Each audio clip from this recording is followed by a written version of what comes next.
I'm about to give you a comprehensive free tutorial on the operation of the Pioneer DJ XDJ-XZ or XZ standalone DJ system, focusing mainly on the hardware functions. It's a very interesting DJ system. It features club-sized decks, a club standard 4-channel mixer, 2-channel standalone capability for DJing from USB, performance pads as found on DJ controllers, and compatibility with laptop software, namely Rekordbox DJ, which is supplied with the unit, Serato DJ Pro and Virtual DJ, so you can use it as a DJ controller too. Now, if you're coming from another Pioneer DJ model or another hardware brand or another type of DJ system, check out our table of contents. You can hit Control and F or Command and F depending on your computer, type in the keyword, and if we have a chapter marker for it, it will be highlighted. Hit the time code and it will jump to that specific part of this video. Now, this is designed to be a video manual, so feel free to come back and reference it as often as you like. For those of you who are pure beginners or intermediate DJs, a word of warning though, this video alone is not going to be enough for you to play great DJ sets. There are many skill sets and pieces of knowledge that you have to be able to combine to crush it in DJing. So I can teach you about this piece of gear, but if you don't know about the rest of the gear that you'll need, or how to find and organize music, or the basics of counting and timing and beat mixing, or the skills of programming and performing a DJ set, or indeed how to successfully get booked to play at parties, things of that nature, you're going to be frustrated. When I got started back in 1992, we didn't have YouTube. We had to learn by trial and error. I learned on cheap turntables and a crappy Gemini mixer, and it took me years of frustration before I got good. I remember nearly giving up several times, but I didn't. I stuck with it, and DJing became my career and has brought me decades of joy. And so I make you that promise. You're going to run into some frustrations, but my job is to get you through it. The teaching style that my team and I at Digital DJ Tips use is to focus on the end result, on actually getting you quickly to being able to play in front of other people. That's where the magic happens. That's where the real learning happens. It's not in your bedroom. It's not in your home studio. It's in front of real people. Too many people who want to be DJs spend months or even years locked away behind closed doors, practicing all the wrong stuff when they could have learned more in just a few hours at a real gig than all those frustrating home sessions added up. Today's DJ gear makes playing gigs, even as a beginner, perfectly possible if you learn the right things early on. Now, that said, we have a crash course for beginners called the Complete DJ Course, where I teach you all you need to know to play regular DJ gigs fast. And even better, it works not only for the XDJ-XZ, but for all DJ gear. Once you've followed the course, you'll be able to play confidently in public on any system. It's about an 80 lesson course at last count. It kind of keeps growing. You get access to me personally as your tutor, and there's lots of other benefits. It's a phenomenal investment in your DJing, and it comes with our 12-month money-back guarantee, so there's no risk. I'll put a link to the course in the description underneath so you can check out the info page about that. Now, another great resource is our Amazon best-selling book on how to DJ, Rock the Dance Floor, which is a great primer on the big 5 areas of DJing: gear, music, techniques, playing out and promoting yourself. This has helped tens of thousands of DJs to get started. Again, there's a link in the description, but I'll also tell you how you can get a free copy of this book later on. Now, we've got a tremendous amount of information to cover, so let's get started. So let's start by looking at the inputs and outputs, going from left to right at the back of the unit. This is the Kensington lock, for putting a Kensington lock cable there to physically stop the unit being able to be removed from wherever you've locked it down. These are our Ethernet or ProLink connections. The first one is for connecting to a PC. If you've got a PC on a network that you want to connect to, you can do it through this extension here. The second two, 3 and 4, are for connecting Pioneer Pro media players. For instance, you could connect up the CDJ 2000 Nexus 2s here, and then they can become part of a bigger unit, all controlled via the mixer on here. This here is the more standard USB for plugging your computer in. Either the extension or this one can be used for plugging in a computer, and you can then use the Rekordbox music library on your computer, Rekordbox being the software that comes to control various aspects of Pioneer systems. You can use your Rekordbox library to DJ from as if it was a USB drive, if you like. You can plug it in either from here or from the more standard USB. And this is the one you would use if you wanted to use Rekordbox as a full-blown piece of DJ software, in the same way that you can use Serato and Virtual DJ. They'd all plug in here, and then this unit becomes effectively a big DJ controller. So these are basically the computer inputs. So moving along to this section, here's where we find our outputs. So here's the master output. It's divided into master 1 and master 2.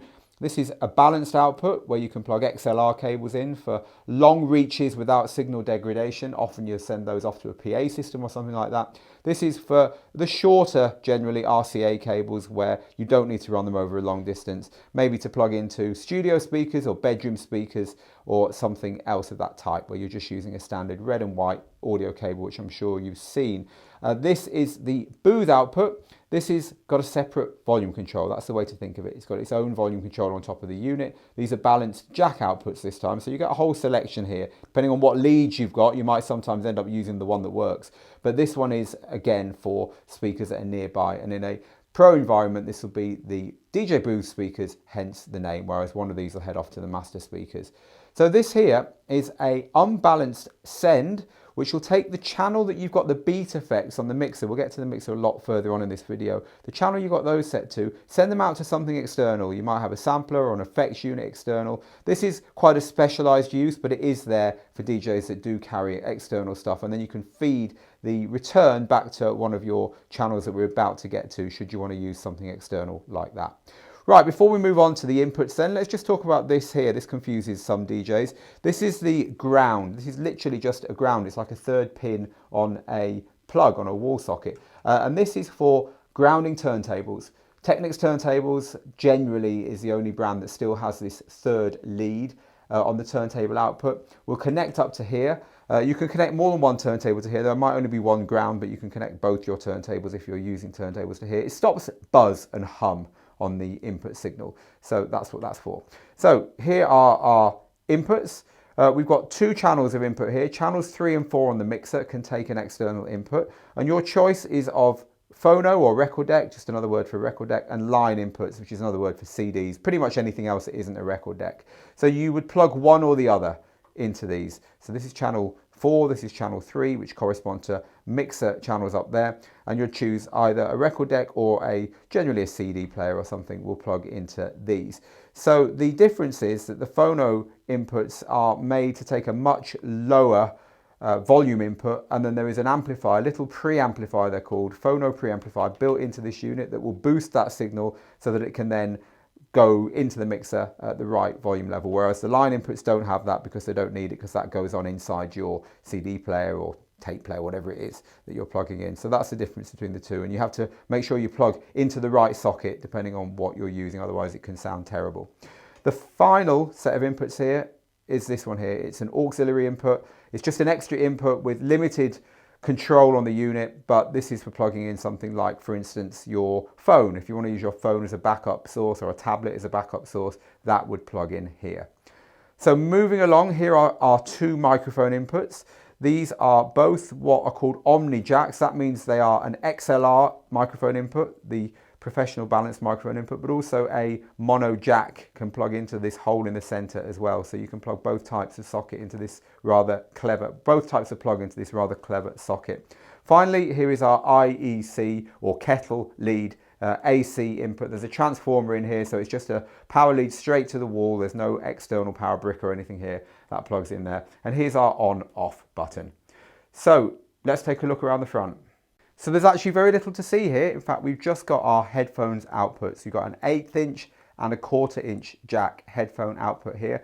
They're not two separate headphone outputs. It's just two different types of socket. So whatever kind of headphones you turn up with, you can plug them in. And if you've forgotten your adapter, then it doesn't matter.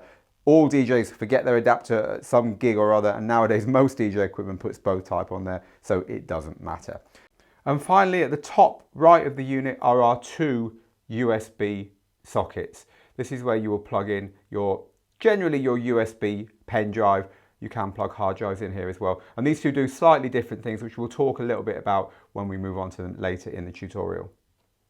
Now, as we spoke about, there's several ways of getting music into this system so you can DJ with it. You can plug in a USB cable directly to a computer with Pioneer's Rekordbox software and a music library on it, which will just treat the computer like a big music library. You can plug in the same computer via the local area network, even over Wi-Fi, and you can plug in other players that might have a Rekordbox library on them because you've got a USB drive, a USB pen drive or something plugged into those units, and they can network in here and this can read from them. They're all well and good. You can even plug into a Rekordbox library on your phone, but the way everyone uses these things, which is the way we just looked at, is via the USB drives. So you need a USB pen or stick, and you're going to take your music from your laptop where you've got it all organized using Pioneer's Rekordbox app. You're going to take the music from there, export it onto here, and then put your laptop away and plug this directly into here and DJ standalone from this. It's why they're called standalone units, because they stand alone. You don't need a laptop to power them. So if that's what you've got to do, why use Rekordbox at all? Why not just get a load of MP3 files, a load of music files and throw them on a pen drive? Well, people do that. But the reason that it's a good idea to analyze them first, and there's the keyword analyze, using software, is that if you do that, the software can glean a lot of very important information about your tunes, which you can tell to the unit. So once you export to a drive like this from the software not only puts the music on here, but lots of information about it. It puts where the beats and bars are, it puts the BPM, it puts the musical key, and lots of other stuff. And all this information is used by the XDJ-XZ to do a much better job of giving you what you need to DJ properly from it. So you really ought to do this. So let's just quickly look at how to do it. This isn't a tutorial on Rekordbox, but let's just get some music on here so you can see how it works if you haven't seen it before. So we take our pen drive and we plug it into the laptop. You might have to use a adapter if you've got a pen drive or a laptop that has got a different, more modern socket on it. These are the kind of old style ones. Once the pen drive's in there, the Rekordbox software will recognize it and show it. It's the untitled one I have down here. Here is a music collection in the Rekordbox software. I'm just going to highlight the whole collection. I'm going to right click on it. There's a few ways you can do this, and I'm going to go export tracks to untitled. So now it's going to put all those tracks onto my untitled drive here, and at the bottom we can see them all being exported. Here they are. When that's finished, I can eject that. So while that's doing, let's talk about what you might do here. You might bring your whole collection with you on a big drive to every gig. You might just export the playlists that you think you're going to need at that gig. It's totally up to you. One of the nice ways about this system is that when you plug this drive into here and do stuff here, you might mess around with cue points or whatever. When you take the drive out of there and go back home and plug it back into your main laptop, the Rekordbox software will see what changes you made here and bring them back into your master library. So it kind of works both ways. So anyway, that's now finished. I can now click eject on here.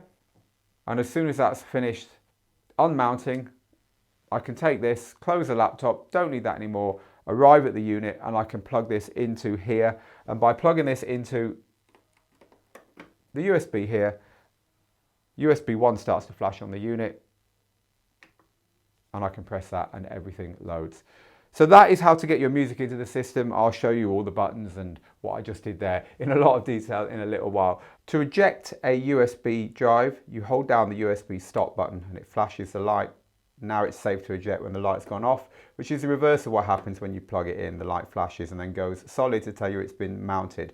So another thing you can do on here in the USB 2 section is you can record your DJ sets. Just touch the master record button here and it'll start recording, and you can hit track mark in order to show where you're changing from one track to another. That will split the recording into separate files, but it will continue so that you can put them all together again later, but you know where the different tracks start and stop. So we're going to take a quick tour of the features of the unit now, just so you know what I'm talking about when we get on to looking at them in detail later on. So a lot of these things I'm not going to explain in full now. So these are the loop in and out buttons. They set a loop point and they tell the system where you want the loop to go back to the beginning. They're also used when we're adjusting, fine-tuning the loop. This will take you back to the loop you've currently set or exit the loop that's currently playing. This button here will set an instant 4-beat or 8-beat loop, depending on whether you just touch it or hold it down. It's also a loop cutter. We'll tell you what that does later. Down here we have the slip button. This allows you to do various tricks while the track effectively continues to play for when you're finished. This button here basically reverses the current direction of play. This is the Jogwheel display. Now I'm going to give you very shortly a tour of all the different things you can have on the Jogwheel display. It's quite amazing what you can do on this unit, so I'll talk you around all of that. You can see the white light around here. This is the illumination on the Jogwheel. The Jogwheel has got two parts. This part here on the edge, which is plastic. The part on the top is also plastic, but it's got a switch on it. So this is one way of controlling, and this is another way of controlling, and depending on how you have the system set, you can have this being like a record that you can scratch, and this being more like nudging, like the nudge buttons do on old-fashioned CD players. So you've got two ways of controlling the music on the Jogwheel. So the shift button here is just used to use some of the features that are doubled up. So all the stuff written in white background, black type on white background, in various places on the controller, you have to hold down the shift button and press that button in order to make those functions work. So it's like a modifier button. So these are the track search buttons. These search for the beginning of tracks and move you through the tracks quickly. These here allow you to search within the currently playing track. This cue button is where you set the master cue point, the point that you want to jump back to and start the track playing from. This is the play pause button. So these two you'll be using a lot, which is why they're big here. You'll be using these a lot for triggering your tracks and getting them to play. So we also have on the loop section at the top here, these half and double, half times and two times, which are for halving and doubling the length of the loop. These are also loop call, and I'll talk to you about what loop call is later. It's another way of saving and remembering loops, and that's what these delete and memory buttons do as well. So we'll be talking about that a little bit later on. This is the vinyl speed adjust knob. This adjusts how quickly the track stops when you hold this. So we'll be demoing that in a bit and you'll see why that might be useful. This button here decides whether or not this acts like a record or whether the whole Jogwheel, when that's turned off, acts like something that just slow down or speed the track up gently. Then moving down, we have the sync button, the dreaded sync button here. The sync button will also allow you to instantly double the track from this deck to that deck if you use it in another way. Again, we'll be talking about that. And to set the master deck, the deck that everything else syncs to. Again, I'm just telling you where the functions are here. We'll be talking a lot more about how they work later on. So the tempo button here decides how much this tempo fader slows down or speeds up the track. Funnily enough, when you push it up, it slows down the track. You might think it would make it faster, and when you put it down, it speeds the track up. That's just the way it's always been since the days of record decks. That's what the tempo button here does then. Decides if it's 6% when it's all the way down, or 10 or 16, or a lot more. Wide is just huge. It's a huge change. So that's the tempo button. The master tempo button here decides that whether you have the pitch changing as well when you push this up and down. With the master tempo on, you can slow the track down a lot and the pitch will stay the same, but you turn it off and the pitch will drop as well. If you've ever speeded up or slowed down a record, you'll know what it sounds like when you speed a record up and goes all chipmunky, or when you slow it down and goes kind of very low. So this will stop that happening and allow you to do some cool tricks by moving the speed of the track without moving the pitch. So that's that. The tempo reset button here will decide whether or not this works in effect. So if you've got this speeded up and you hit tempo reset, then it'll just put the tempo back to naught regardless of where that is. So it's just a way of quickly resetting the tempo. The beat loop button is something which, along with Hotcue, slip loop and beat jump, selects what's going to go on here on these pads. So these are all functions of the control pads here, which you don't get on the professional controllers. These have come across from DJ controllers, from software controllers. The professional media players don't have these here. So this is quite a good thing if you're used to DJing on that kind of device, that you've got these. You've got Hotcues that you can set on these buttons here to jump around the track. Beat loop, slip loop and beat jump, again, all is going to be explained a little bit later. So let's move on to those jog information displays. In the center of the Jogwheel is this screen, which contains a lot of information about the track you're currently playing. These displays are really good because they put information that's useful to you right at the heart of where you're looking, because you're putting your hand down there to manipulate the music, and therefore it's a natural place to put extra information, and it's a nice feature of this kind of DJ system that they've got this built in. Now there are several modes, and firstly we need to look at how you choose the mode that you want. So we hold down the menu button, and on doing so reach this menu called a utility menu. So touching it's not enough, you've got to keep your hand on it. Keep your hand on it and you'll get to this utility menu. We'll talk a lot more about what's in this menu later on, but I'm going to go to Jog Display Mode, click on it, the little arrow moves to the word Auto on the right hand side, and now I can change. Auto will switch automatically between Info and Simple, which are two of the views you've got. So I won't look at Auto, it isn't actually a view in itself. The three views we've got are Info, Simple and Artwork. So we'll start with Simple, and to do the change, press that button down, and we're now looking at the Simple view on the Jog display. So let's look at what we've got. So at the top here we have the word slip, which I can turn on by pressing that button there, which turns on slip mode. We'll talk about slip mode again later on. This tells you it's on not only with the word, but also with this red color around here. Turn it off and it'll disappear again. This side, we have the word vinyl, which I can turn on by pressing the vinyl button here.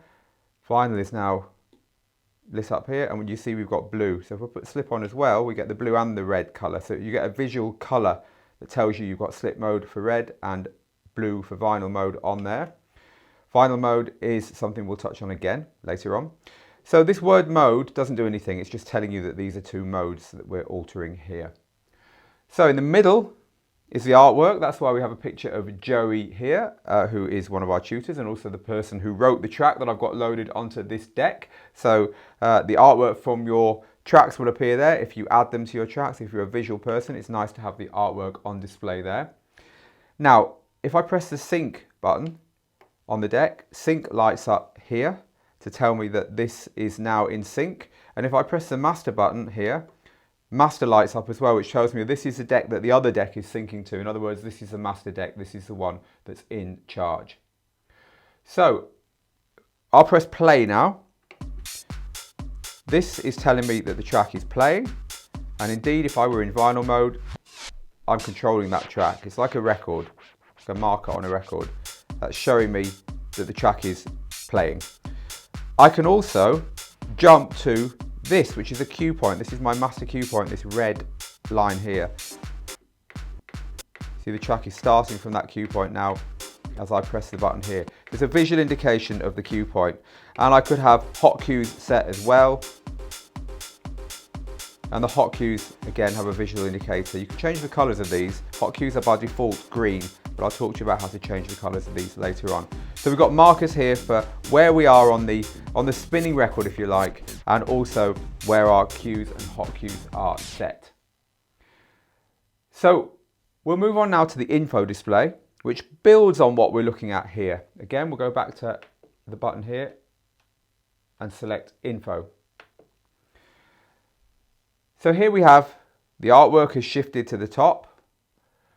We still have the slip indicator and it still lights up red to tell us that we've got slip mode on. Still got the vinyl indicator, still lighting up blue to tell us that vinyl mode is on.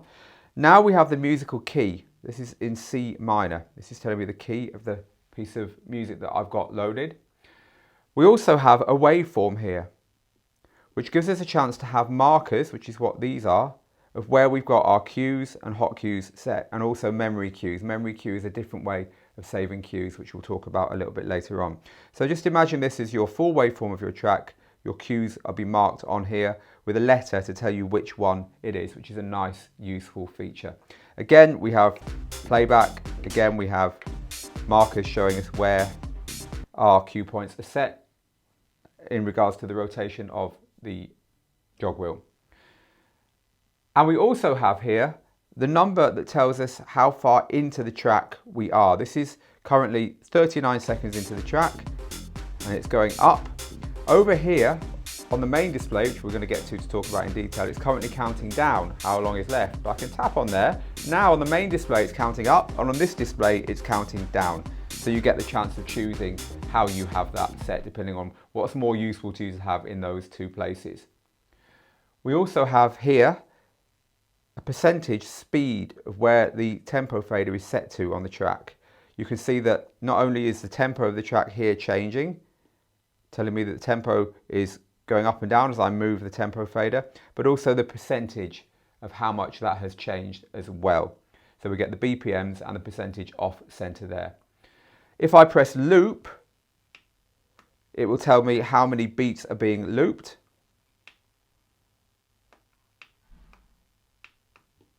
And if I exit the loop, it'll go back to telling me that number there.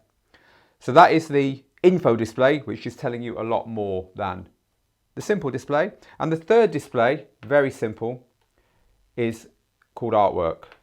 And artwork basically keeps the slip, the vinyl, the master and the sync. But now the artwork is blown up really big. So you've still got your movement, you've still got your cue points, you've still got your Hotcues marked, but the actual artwork is a lot bigger than in the mode, which otherwise is pretty much exactly the same, which is simple mode. There you go, that's simple mode there.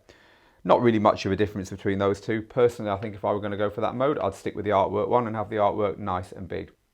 So now I've talked to you around what the buttons, knobs, faders do on the deck and what the display is telling you. Let's look at how some of these functions work. And we're going to look at the transport controls, how you move around in tracks, how you affect the speed of tracks, and how you loop tracks now.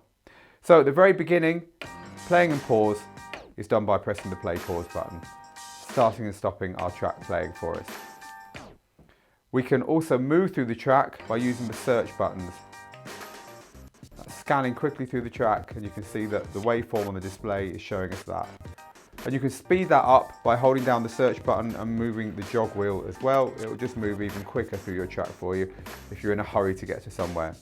Now the track search buttons will take you initially, the left-hand button will take you to the beginning of the track you're currently at. Pressing it twice will take you to the previous track in the playlist. Pressing it to the right will take you to the next track in the playlist. So just remember, right will take you to the next track, one touch to the left will take you to the beginning of the current track, 2 touches to the left will take you to the beginning of the previous track. So we can also adjust the speed of the currently playing track with the tempo fader. I've shown you this already. You can see that speed's now reduced from 90 to 82 BPM. And it's speeding up as well. That's currently set to 10% down and up. This button here, as I explained a little bit earlier, will give you some variations on that. One of them you're going to want to know is wide. No, not least because you might set it by mistake. This is wide.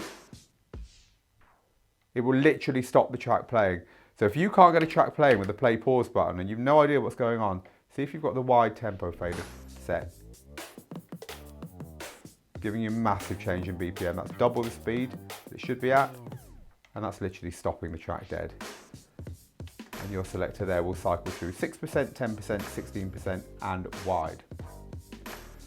So we can also decide whether the pitch goes up or down. We talked about this earlier, I'll show you now. With master tempo on, I'm slowing down, but the pitch is staying the same. Otherwise, pitch changes. So on wide, it'll be very obvious. Master tempo.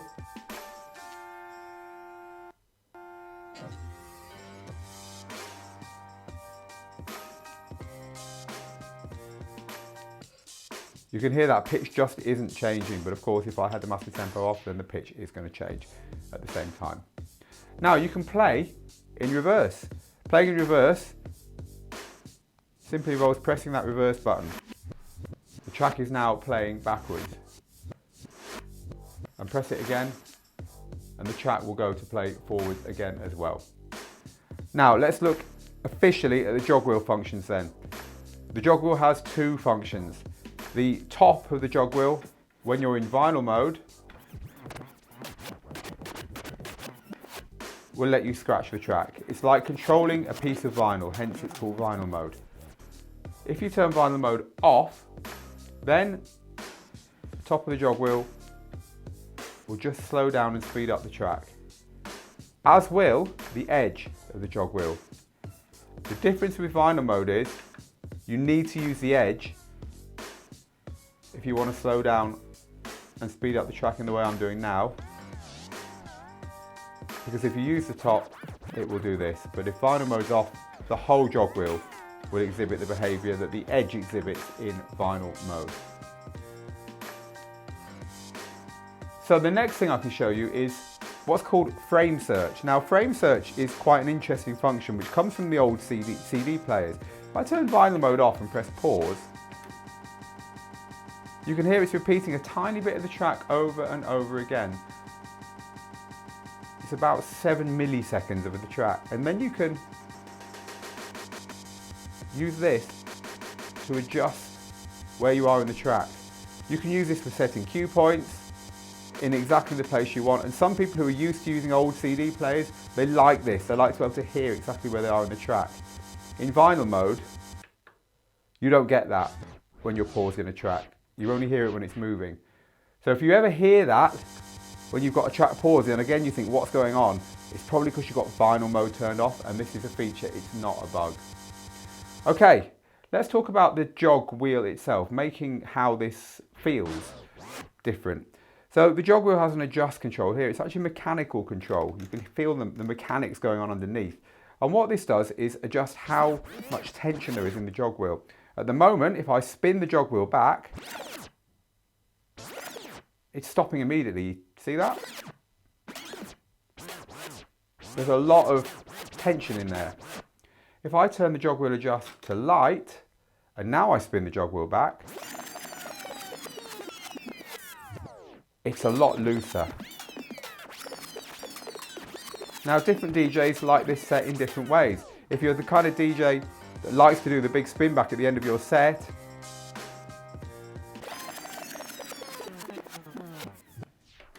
maybe you like it set light. Most people will have it set somewhere in the middle.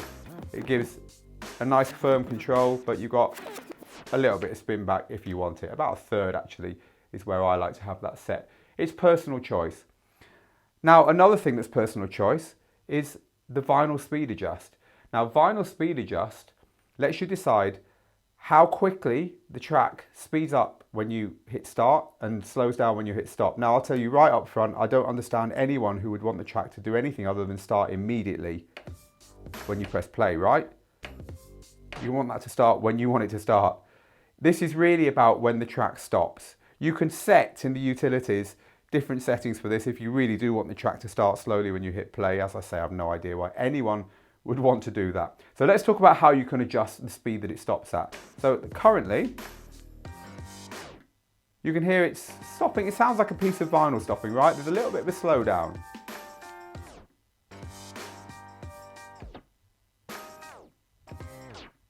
You can make that much more pronounced by turning the vinyl speed adjust to the right.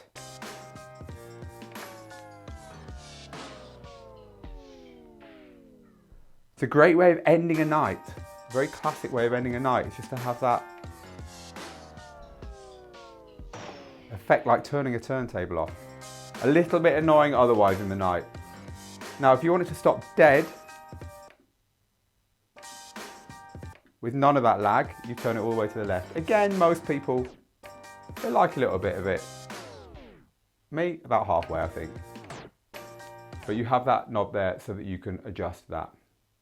Now, let's talk about the cue button. Very important button in DJing. I'm going to get to the beginning of this track again, and I'm going to press play. Now, let's say that there's a point in this track that is the point I actually want to start the track playing at. Say it's here. That beat there where the bass line kicks in. So I can pause the track there and press cue. And when I do that, a marker is placed on the track, and you can see on the waveform that there's a marker there, a little arrow pointing up. And this is a cue point. And I can jump back to this cue point simply by hitting it at any point. There we go, I'm back at the cue point. And I can start that playing again from the cue point. So play and pause will play and pause the track where I am. Pressing cue will take me back to the cue point. If I'm paused somewhere, and I press cue, it will move the cue point to the new place. So whether it jumps to the old one or sets a new one, depends upon whether you're playing or paused. Just keep that in mind if you set a cue point at the beginning of your track, that if you pause the track and press the button, the cue point will jump to the new position. So let's talk about setting the cue point during playback. So if you're playing a track and you want to set a cue point while it's actually playing without pressing pause, you can press this button and it'll do it for you. This is actually the loop in point, but now I've set my cue point to there by pressing that in button. And as soon as I jump back to it, it's working. So if you do need to set a cue point while it's playing and you don't want to pause the track, that's how to do it. Right, talking of loops, let's talk about what these really for, which is setting loops in your music. So in order to set a loop, we press the in button where we want the loop to start. And I press the out button where I want it to stop. Now that's now looped. The in and out buttons are flashing to tell me I'm in the middle of a playing loop. And on the screen you can see that that portion of the track is set in yellow. That is currently looping. Now I can adjust the in and out points of my loop. If the loop isn't exactly where I want it, that's easy to do. And the way you do that is by touching the in point, if it's the in point that you want to adjust, and pressing the search buttons is one way of doing it, but an easy way of doing it is just use the jog wheel.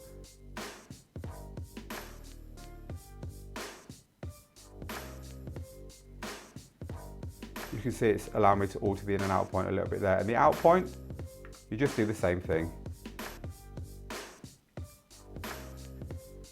It's allowing me to alter that out point of my loop to get the loop to the length that I want it. If I get it very small, you can hear that it's adjusting that loop right down to a tiny amount. So that's how to adjust the in and out points of your loops.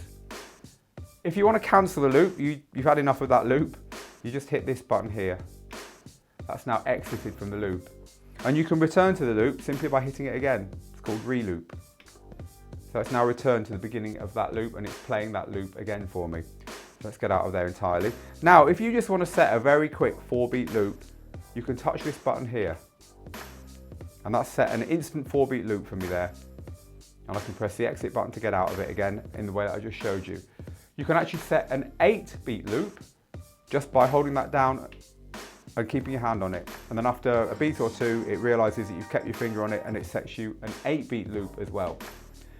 Now, you can cut your loop in half by pressing the half button here. So that's currently an 8-beat loop. Now it's a 4-beat loop, 2-beat, 1-beat,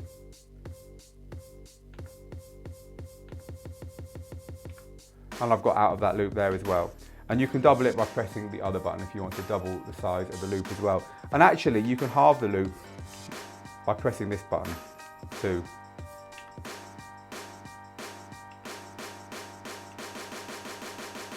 Just another way of doing that.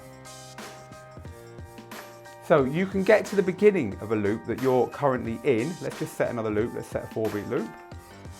If you want to jump to the beginning of that loop while you're actually playing the loop, then you just hold down the shift button and press the in loop button.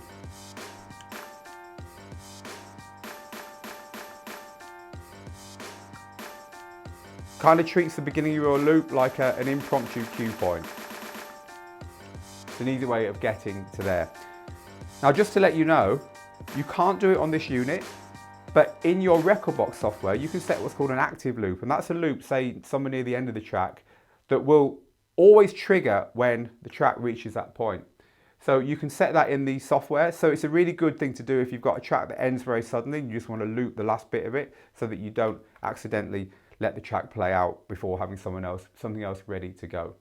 Now let's look at how to store cue and loop points using the kind of legacy nowadays memory cue and memory loop section, which has been on all CDJs for a long time and has carried across into more modern Pioneer gear as well. It's got its advantages and disadvantages over using the Hotcues and beat loops that we'll look at soon. But for now, let's look at how this method of storing and recalling cues and loops works.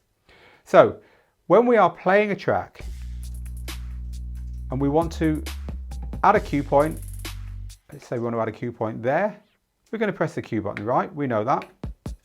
And pressing cue again will take us back to it. To save that cue point, you press the memory button here.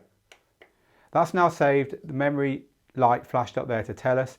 And on the waveform, there is a little triangle that shows us, both on the small waveform and on the bigger waveform at the top there. Just a tiny little triangle to show us that that is now a saved cue. Now let's keep playing and save another one. Just say we want that one there on that beat. Again, press memory. That's saved. It says memory on the screen and the little triangle has appeared. Now let's say we want to save a loop. Let's say here we want to save a loop. So I'm going to set a little 4 beat loop there. I'm going to hit memory there. Let's get out of that loop. So that's now saved as well. Now let me show you how to recall those three things. By using these two buttons here on the screen, I'm now moving backwards and forwards through the three things. And you'll see the third one, that loop triggers when I get to it, which means that when I hit play, that loop's automatically there and waiting for me. It's like an active loop. So this is a way of storing your favorite loops and your favorite cues. But when you jump to and from them, let's get out of there, when you jump between them, it doesn't play immediately. It stops and waits for you to do something. You could actually set a Hotcue or just hit play or whatever. But the idea here is that this won't play when you jump to it. Even if the track is playing at the time, it will stop and wait for you. So that's storing cue and loop points. So what about if we want to delete them? Well, deleting them is just as easy as pressing this delete button here. That's now deleted it. It tells us on the screen and it's gone. Or again, we can cycle through them here and press delete and they will disappear. I've just deleted that one there as well. So that's how to store and delete and recall memory cue and memory loop points. Let's begin our look at the pad modes by looking at the Hotcue mode. By pressing the Hotcue button at the top here, we're in Hotcue mode. You can start playback instantly from the position where a Hotcue is set, and up to 8 Hotcues can be set and saved for each track, corresponding to the 8 buttons here. So while we're playing a track, I might decide I want a Hotcue here, and pressing the button will set one at that point. It's marked on the screen as well. I might decide that I want to set another Hotcue at this next one beat here, and that's now set. And to recall those Hotcues, I can just press the corresponding Hotcue button. There's the one near the beginning of the track, and there's the other one, and I can jump between them this way. Now you can set a Hotcue when the track is paused as well. It doesn't have to be playing. So I could set a Hotcue there, again, just by pressing it, and that is set in the same way. If you want to set a loop onto a Hotcue button, well, that's easy as well. I'll move to a place where we haven't set anything yet. Set a loop, and by pressing an empty pad, we have a Hotcue loop set here. It's a different color, it's orange. And again, I can jump around. If I jump to the loop, it'll play that loop and it'll continue to loop it until I turn the loop off by pressing reloop and exit. In fact, all the loop functions that we learned earlier will work on this loop, or by simply jumping to another Hotcue.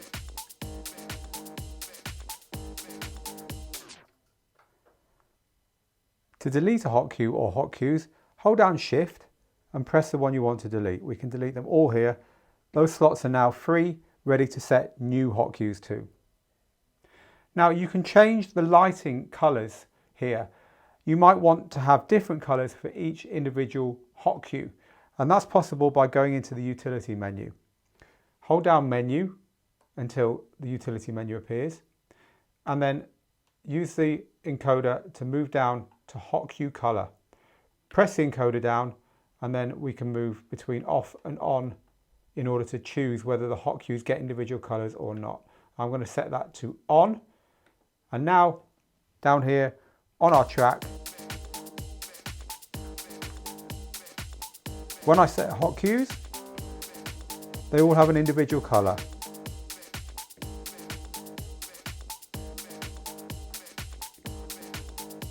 However, do note that if I set loops,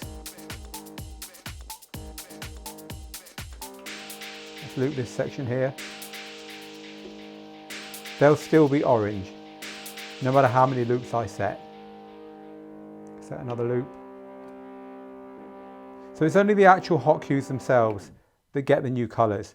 And it won't change the colours of Hotcues that you've previously set. They will remain in the green colour.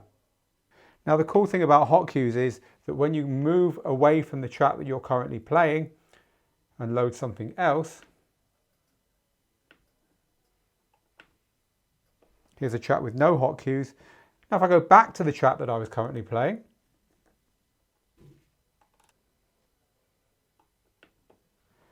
my Hotcues are remembered and they come back. So in this sense, they work in the same way as the memory cues do. It's a way of saving your Hotcues. Now you can alter whether or not your Hotcues get loaded up when the track is loaded. You can also do this through the utility menu, holding down menu and moving to Hotcue auto load. But I'm going to show you another way of doing that, and that's using a key we haven't seen yet, the shortcut key. This takes you to some utility menu items that we use quite commonly. So by pressing this, going to Hotcue auto load, you get three choices. You can set it to where it's currently set to, which is on. You can set it to off, so when we load a track it won't load the Hotcues and it won't remember the Hotcues that we set. Or we can set it to Rekordbox setting, where it will respect what you've got set in Rekordbox. This is how beat loop works on the pad mode functions on the XDJ-XZ. By pressing the beat loop button, as I just did, we switch into beat loop mode. And I'll play the track and explain how this works. This is going to loop the beat depending upon which of the pads I press, which corresponds to the different lengths of beat loops. So for instance, pressing the very first pad is looping a quarter beat until I press it again. The next pad will be double that, half a beat.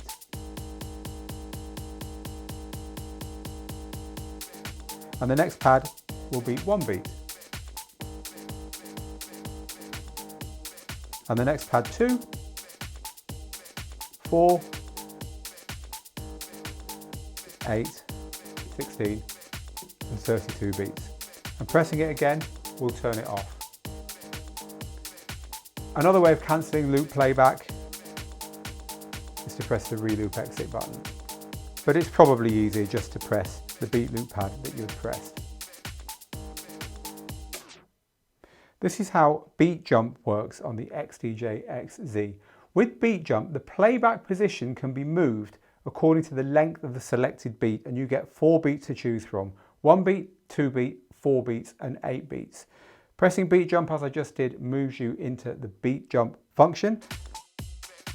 Let's start the track playing and have a go. We'll start up here with 8 beats. We can move back 8 beats. And so I'm moving closer to the beginning of the track, and indeed I can get all the way to the beginning of it. Won't let me go past the beginning, but once I'm 8 beats in, it will let me jump back again. Or we can move forward 8 beats. This is kind of skipping through the track. We can do the same with these two, 4 beats. You can see that moving on the screen here. See it moving backwards and forwards around the cue points I set earlier, so it's quite clear to see what's happening there. 4 beats, 8, and then we have 2 and 1.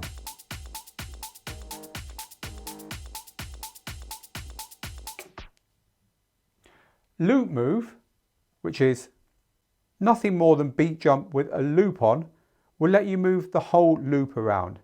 Let's set ourselves a little loop here, and I'm going to make that loop really short. Make that a 1 beat loop here, which will make it easy for me to demonstrate how this works. We'll leave beat jump set here. I'll hit play, so we should hear that loop going, right? I can move the whole loop back by a beat. This loop is moving slowly away from this breakdown here, or forward by a beat, and again by 2, 4, or 8 beats.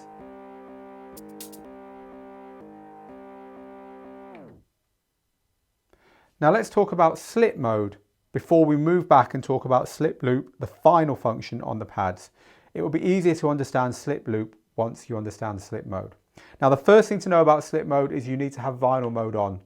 If you don't have vinyl mode on, slip mode is disabled.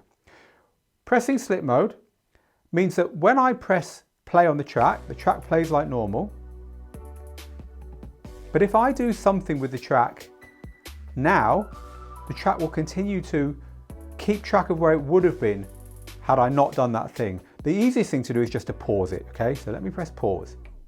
Now, with slip mode on, the track is continuing to play, and you can see this little line down here is showing me the track playing away underneath. It's where the track would have been had I not pressed pause. Now if I press play again, it starts playing from that point. Pause, track carries on playing underneath, but you can't hear it. Play again, and it jumps to that point. So pause is one thing you can do with slip mode on. Another thing you can do is scratch. Keep an eye on the waveform. You can see the waveform jumping, despite me scratching, to where it would have been had I not been scratching. With slip mode off, that's not going to happen. It's going to carry on from where I leave it. But with slip mode on, scratching, we can see the track carrying on playing despite me holding it and scratching it. And as soon as I take my hand off, it carries on. This can be very useful for performance because it means that when you're messing around with the track, the actual rhythm underneath is maintained. It can be very useful when you're in the middle of beat mixing as well and you don't want the tracks to drift apart. It allows you to do little things like little plays with the vinyl like this without disrupting that timing. So we've looked at pause and we've looked at scratching. What else can you do? Well, you can use your cue points. So for instance, if this track had a place right at the beginning that I liked and I wanted to put a cue point on it, let's put a Hotcue there. Now if I press slip mode, I can jump to that cue point, and as soon as I take my hand off the cue point, it will go back to where it would have been otherwise. Keep an eye on the waveform.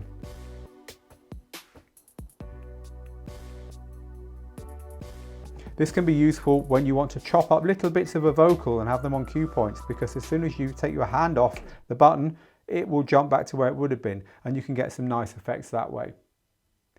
Another way to use the slip mode is with the reverse button. So I'll just turn it off a second and go back to the beginning of the track. Let's get playing that track again. I'll turn slip mode on. So now the reverse button will play backwards periodically, but as soon as I take my hand off, it carries on where it would have been.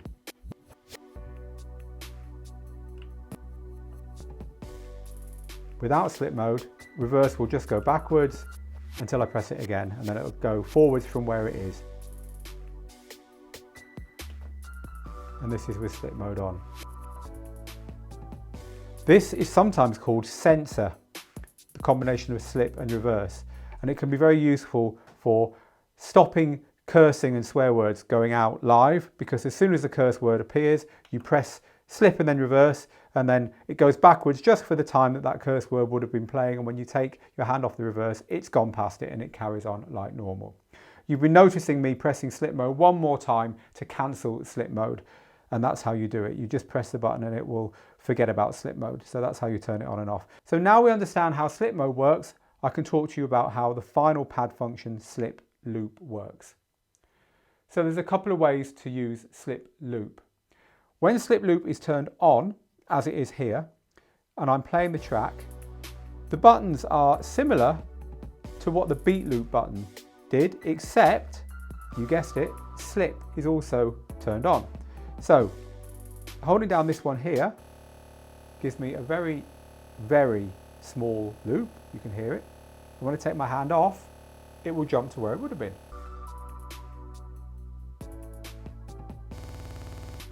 Another one. And they're going up double every time, as we saw before.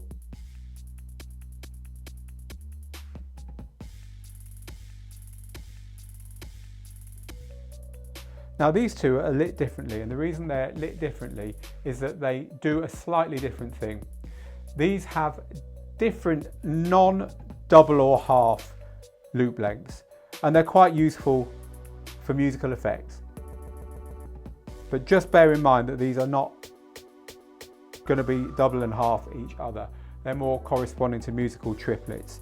And if you understand what I mean by that, then it's good to know you've got them there, right? It's a little variation that you can use. Now, using slip loop is a nice thing because, again, it lets you do very quick percussive sounding loops without worrying about losing your place on the track. What, you may ask, is this flashing light here? Well, it corresponds to this one here, and it's telling us we're very near the end of the track. One way of moving around in the track, apart from using the search buttons, which we looked at earlier, is to touch on the waveform here. So by touching the waveform, I can very quickly move to a different part in the track, and now these lights aren't flashing. Now, if the track was playing, it won't let me. It says needle lock, you see? You can actually alter that in the utility menu by going to needle lock, pressing the button, and then choosing unlock. So what we have now here is the ability to do this even when the track's playing. Some people like to lock it as a safety device in case they accidentally touch there and jump a long way through a track when they're in the middle of playing it. This is how sync works on this unit.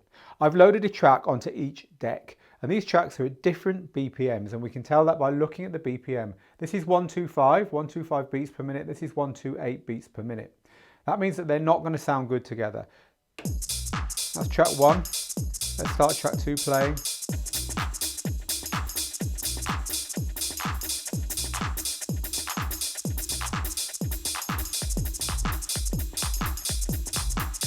Clearly they're not in sync, they're not sounding good together. So sync will fix this for us. Sync will line up the BPMs of the tracks and hold them together so they sound good. They rely on these little lines on the waveform, which are beat grid lines. And these are not something that this unit can put there for you. These are put there by the software, by Rekordbox software on your laptop, which means you need to have a properly analyzed Rekordbox collection exported to your USB for this function to work. One of the reasons to prepare your music properly in the software before you use this or any unit from Pioneer that's similar to this. So with 2 analyzed tracks loaded, I have to press the sync button on the deck I want to sync up to the currently playing deck. This is the currently playing deck. And on this deck, I'm going to press sync. You'll see the BPM change when I do. Sync on BPM is now the same BPM as on deck 1. So now when I hit play, they'll sound good together.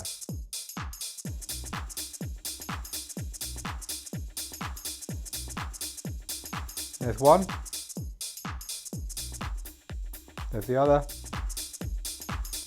and together they sound tight, beats are held together, they are in sync. So to turn off sync, we press the sync button again, it will say sync off here, and that sync is now turned off. However, the track's BPM hasn't changed from 125, which is the BPM that it moved to when we pressed the sync button initially in order to sync with deck number 1 or the master deck. Why? Because when we press sync off, we don't want the track's BPM to change quickly back to where it should be, or more accurately back to where the tempo fader is set, because when we haven't got sync, the tempo fader is of course what we use to speed up and slow down the track. So this could be set anywhere. What we don't want to do is have it jump to where this is set. So how do we fix this? How do we get control of this BPM again, get it back to the speed we want it to go to? Well, it's something that's sometimes called soft takeover, and it just involves moving the tempo fader to the position that the BPM currently is set to. So the tempo fader now is here, and I can move this down so that the currently set tempo on the tempo fader gets all the way to, here we go. You see when that hit 125, now I've got control on the tempo fader once again of the track. So if you can't get the tempo to change and the tempo fader feels like it isn't doing anything when you turn sync off on a deck, use the tempo fader and use the controls, the feedback up here to get yourself to the speed that the track is currently playing at manually, and then once it hits there, you'll get control back again up here. Now, another function across both decks is something called instant doubles. Instant doubles is used to take what's playing on one deck and put it on the other deck at the same speed and at the same place. It's a useful tool for DJs who want to mix with 2 copies of the same track. Otherwise, if they wanted 2 copies of the same track, they'd have to load the track onto the other deck, find the right place, set the speed the same, and it would take some time. You can do it instantly this way. So how do we do it? Well, it's really easy. This track is now currently playing. If I want to double this onto the other deck, let's get the volume set the same. If I want to double this onto the other deck, I can simply hold the sync button down,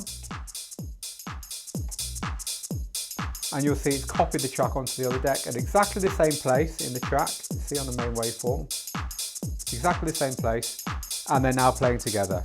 You can hear them together there. Another way you can do that is just by quickly double tapping on the load button for the deck that isn't playing, the one that you want to put the double onto, and that's called instant doubles. And one final thing about sync is the master button. The master button will say, this is the deck that I want anything else to sync to. So if we're syncing 2 decks together and this one is playing at 130 and the master button is set on this deck, then when I put something onto this deck and hit sync, it will move this deck's track to the speed that one's at, i.e. 130. And normally it's the last thing you loaded and hit play on that will automatically be the master, but if you do want to change it, you can change the master deck by pressing the master button there.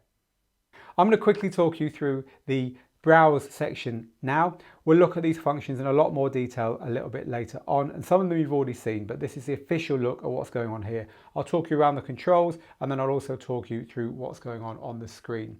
So to start with, we have the deck quantize on and off. The quantize indicator here tells us that, and I can press the shortcut key here and choose whether we have a beat value for quantize of 1, half, quarter, or an eighth. This basically makes mixing tighter, but it's something that you want to have a view on whether you use or not. We talk a lot more in the big course about this, but also there's more stuff coming up about quantize a little bit later on in this video. This button here is time mode. This decides whether what we have displayed here is the time remaining or the time elapsed, and that toggles between the two.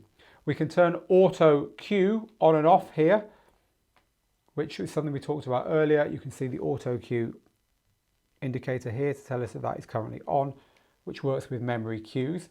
So this section here is the first big section of these buttons that you'll use a lot. It decides what input source you're currently looking at. So let's go back to our window of tracks here, which I'll talk to you about a little bit later on.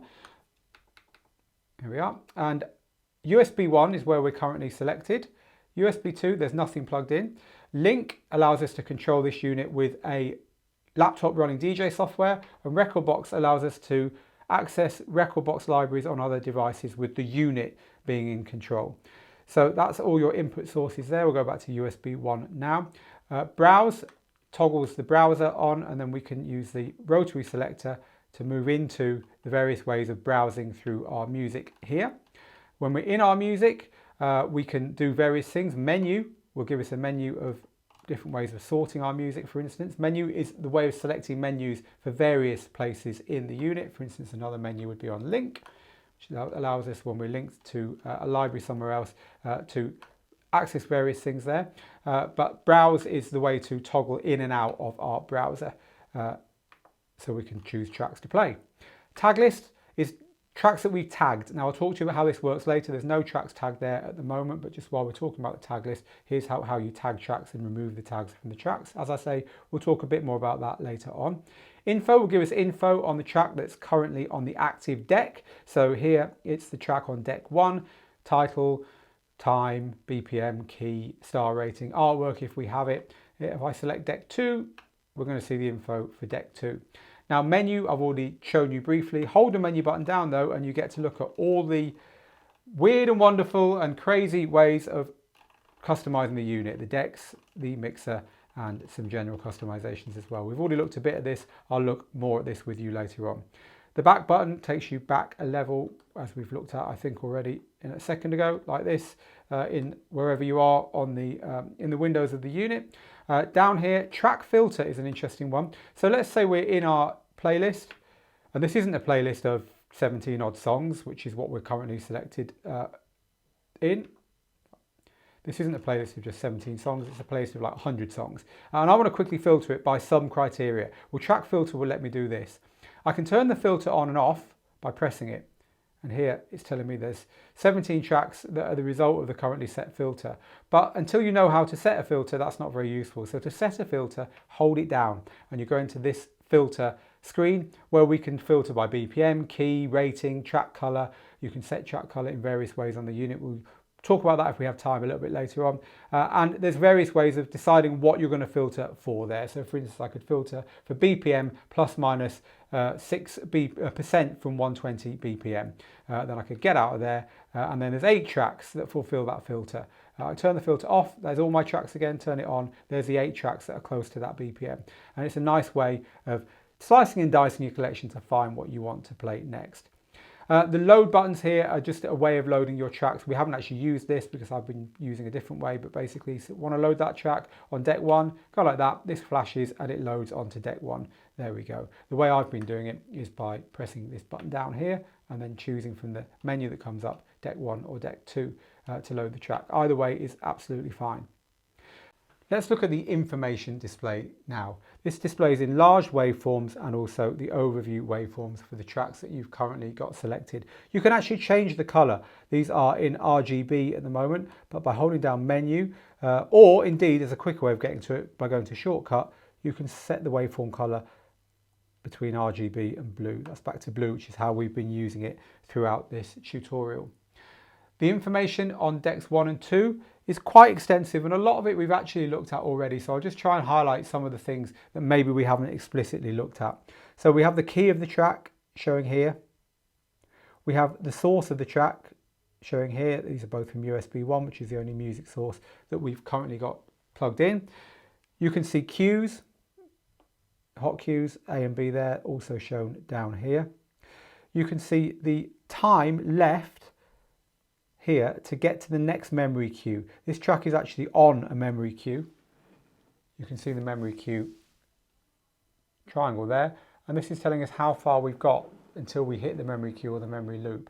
It's one of the good things about using memory cues and memory loops is you get that countdown, and some DJs like that. So that's what that part is. I've already looked at time elapsed and time left. You can actually hold down shift and then press the time button to decide whether you show elapsed or left on a deck by deck basis rather than on a universal basis like that. So just worth knowing that if for some reason you want to show that. I want to show you how these tell you how long the track is. These little dots here all represent a minute. So 1 minute, 2 minutes, 3 minutes into the track there. So that's a 3 minute and something track. Now the BPMs we've already looked at here and here. Let's just look at it again. Off camera, I'm going to alter the BPM. This is telling us the percentage away from center and the current BPM of that deck. So it's a readout of what you've got set on the fader, or when you press sync of what sync is set for you. Again, off camera, I'm just going to press a 4-beat loop. That's automatically played that loop. Just to show you down here, this is telling us it's a 4-beat loop, and that's telling us it's currently looping. If the loop was set but we'd moved past it, then it's not lit up anymore, but it's still telling us it's a 4-beat loop. I'll stop that music now. And again, off camera, I'll just half the length of the loop, half the length of it, and you can see it's just giving us that readout there of how much we're looping. So you've got a readout to tell you that. So you can alter the size of the waveform, and the way you do that is by turning this knob here when you're in that display. You can also alter the beat grid. Now, beat gridding is something that we haven't got scope to go into in too much detail here. In our full course, we talk a lot more about beat gridding, but suffice to say that if you want to alter the beat grid on the fly, hold down this knob here until this flashes, and now we can see the grid on here. By pressing menu, we get a few options. We can snap the grid to a selected cue point, which means if we've located a 1 beat or a down beat and put a cue on it, then by selecting this menu item here, we can snap the whole grid to that cue point. So it means that if the software has guessed wrong, it's a quick way of correcting it. And the other menu item that's grayed out here because we haven't got sync and another track selected, I'll let you correct a track so that it's perfectly in sync with another track, and then tell the unit that that's where you want the beat grid to be set, and that's what shift grid will do there. But as I say, we haven't really got scope to go into how beat gridding works too much in this. It's covered a lot more in our full course. Now, one other little area I want to talk to you about is this area here, the effects area. So the currently selected effect on the mixer, we're going to get to effects a little bit later on, but just to highlight that this is here, this gives you information about the currently selected effect, the name of it, the channel it's selected on, and some parameters. The BPM it's operating against, which is quite often the BPM that the current active deck is set to, and the LFO, or how quickly it cycles, we'll talk more about this later on, is shown here as well. Now let's look in detail at how to browse tracks. We've already been doing this functionally throughout this tutorial, but now let's dive in deep. So the browse button takes us into the browse area, and as we know, the back button will take us back to the highest level of the browse area where we can select our tracks. I'm going to select USB 1, and the tracks on there are the ones that we're using at the moment. To get started, let's go to track, which will give us a list of tracks that we've got on this USB drive. We move to a track, hit 1 or 2 to load it. Let's load that one onto deck 1. There we go, that track's loaded onto deck 1. We're back to this view, and just go back to there, just tap it again. So that's the easiest way to use this, but there's a lot more power here. So let's dive into that power now and look at a bit more at what's going on. So let's go back to this screen and I'll explain to you what we have here. This is what we're currently looking at. This is the track list, just to let you know. Down here is the artwork. There's no artwork for nearly all of these tracks, but there is one track with artwork. There it is, this track here, Tech on My Mind. If I tap info quickly, then it'll give us this little info panel about the track. DDJT is actually the title, is the artist of the track. The artist is Joey, his little picture is there, and there's a little bit more information about the track there. Tap it again and that'll disappear. Hold it down and you'll go to that info display that we saw earlier, this one here. And then another tap will take you away from that entirely. So let's go back into there, and that's what we are shown as default in this view. So we can from here do lots of things. As well as loading the track, we can hit menu, which will give us a way of sorting what we're looking at. So at the moment it's set to default, which is quite often alphabet. It's A to Z at the moment, but we could, for instance, sort by artist. There's only a couple of artists on here, DDJT and It's Joey. In fact, there's 3. Look, there's mermaids there. So now it's sorting by artists down here, as well as track titles. And there's a few other options there as well. We can sort by BPM and by key. So there's lots of ways of slicing and dicing into our collections there. I've already shown you how to search for a track by holding this down and going into this menu here. So from here, you can start typing in names. You can see I was starting to type in. I wanted to find that track Technos. So T, E, and already it's searching live as I type, and I can find the track I want and I can load from here. There's a very powerful way of searching for tracks. So another nice little trick in searching for tracks that I want to show you is pressing the track filter button on a track that's playing. So we've already looked at track filter, but let me play a track on one of these decks. So I'm DJing, I've got a track playing there, and I can go into my library and hit the track filter button and hold it down. Whoops, there we go, we're in there now. By tapping master deck, it will take the BPM and the key from the currently playing deck and quickly put them into there, 90 BPM, G minor. So I can select those two, and now my filter is automatically set to tracks which are close by in BPM and in a related key to that track. So what that means is that here I've got 3 tracks selected. It's only a small sample library I'm using here that might work with the currently selected track. So it's just a very easy way, holding down track filter and then tapping master deck, of loading up what is currently playing so that you can find tracks just by then tapping tracks that might mix with it. And in a larger library that makes a lot more sense. I've only got, as I say, maybe 10 or 15 tracks on here, so some of these things aren't quite so useful when you've got such a small library loaded. So another way of searching is by using the jump function. So the jump function works in 2 ways depending on whether you're in A to Z list or just a playlist which isn't A to Z. So let's go into a playlist. Let's sort this playlist by A to Z and I'll show you the jump function. So you can see these are sorted A now all the way down to W actually. I'm going to hold down this encoder and you'll see it's set to A. Now, if I move down, it'll go to B, and I press it, it'll jump to any tracks that are B. Now, there's actually no tracks that are B in here, so let's hold it down again. This time, let's go to, you see as I move down, as C there, it jumped to C, jump to E, F, and you can tap it and it'll stay there. So again, if you've got a big library, it's a very good way of navigating around it. If your tracks are not sorted alphabetically, so they're sorted by BPM or something, then holding down that will give you this arrow up, arrow down, which basically cycles through pages of tracks for you, so you can quickly move. Instead of going a track at a time, you go a page at a time. But just remember, holding down this encoder when you're in a list will give you those options. It'll give you the A to Z option if you're in an alphabetical list, and it'll give you the page option if your list isn't alphabetical. And finally, another way to search for tracks is to hit the info menu. So this is the info menu. This one here is a good one to show you on. And I'm scrolling now from this one track, I'm scrolling through all the information. So we've got the rating, color, the key, the BPM, even the time, where the album it's on, and so on. So if I want to find other stuff on that album, I highlight that, press it, and here's all the tracks on that album showing here for me. So it's another quick way of finding other tracks that are related to the one you're currently playing, hitting info and choosing the info parameter that you want to look for.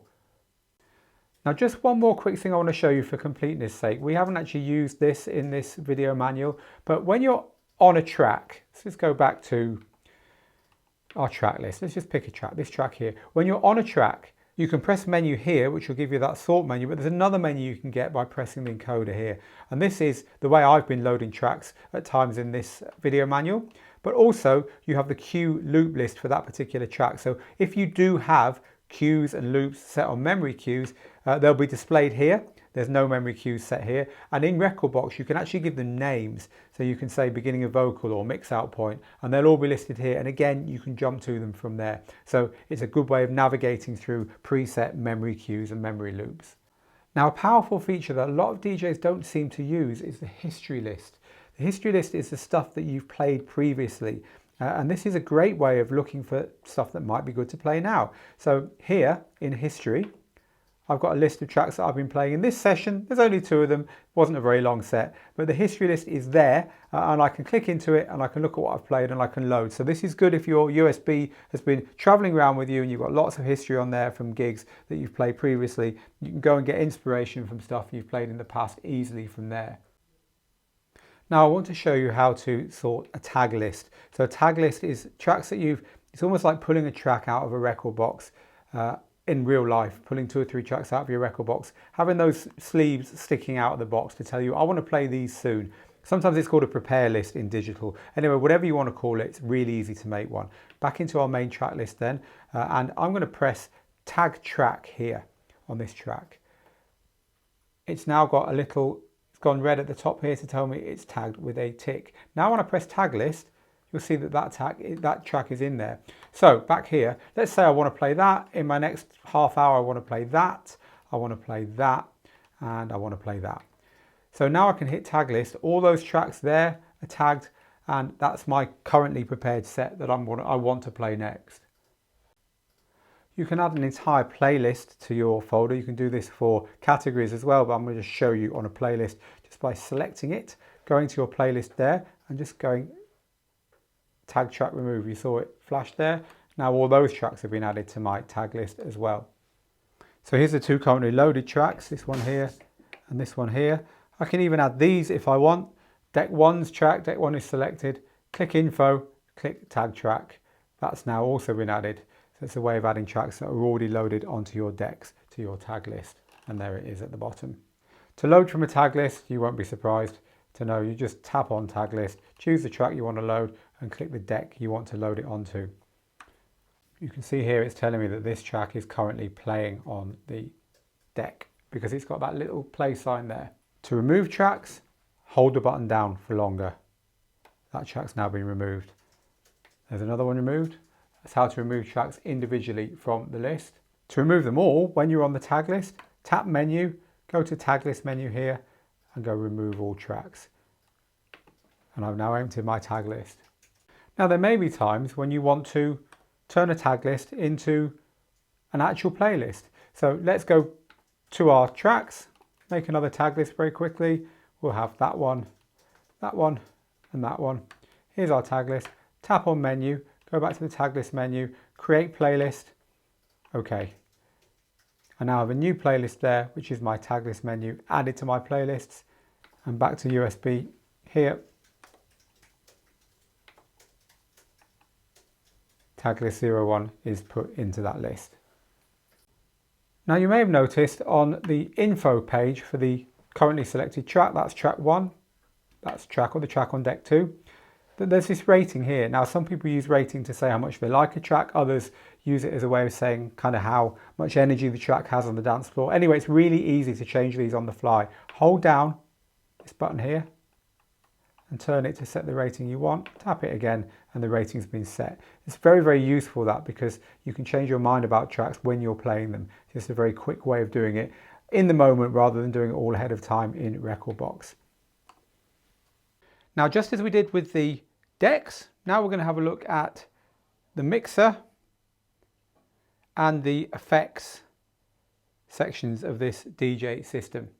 Quick talk through, and we'll go into a bit more detail afterwards on the things that you need more info on. Starting at the top here in the mic section, this is where the microphone control area is for the 2 microphones you can have plugged in. This is the switch for microphone 1, just to turn it on and off, and there's a light to show you. The same for microphone 2.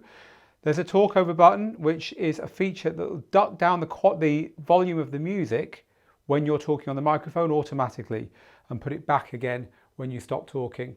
Now you can change the amount of ducking of volume there in the settings, and we'll look at that a little bit later. There is a microphone level knob for each microphone. This is the microphone volume for microphones 1 and 2. There are independent low, mid and high EQs for each microphone, so you can get the microphone sounding how you want it to in both cases. And there is a feedback reducer. This is a really cool feature. You can turn this on and off here, and it will look for feedback in the incoming signal, and it will just duck that frequency out. So light will do a pretty fine job of it, but it won't work for really bad feedback. Heavy is kind of like a nuclear option, which will certainly stop your feedback at the expense of a bit more audio quality.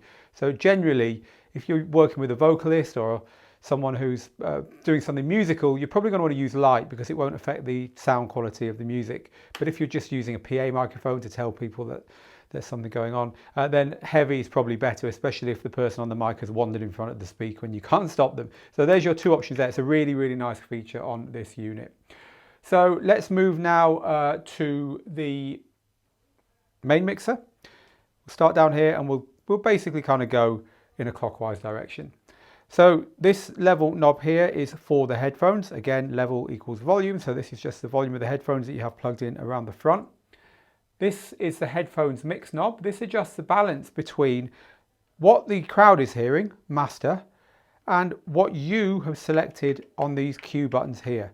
In other words, you can listen to sources that are different to what the crowd is hearing there, and there you can listen to what the crowd is hearing. In the middle, you get a mixture of both. So that's what this knob here does. Moving up, this parameter knob adjusts something about the selected sound color effect here. We'll talk a little bit more about the sound color effects. They're one of the 2 types of effects on the mixer, and they're controlled by these knobs here. Each individual channel, again we'll talk more about this shortly, has got one of these. You can assign a type of effect which will then affect all the channels. The knob controls it, and this is a parameter. More coming.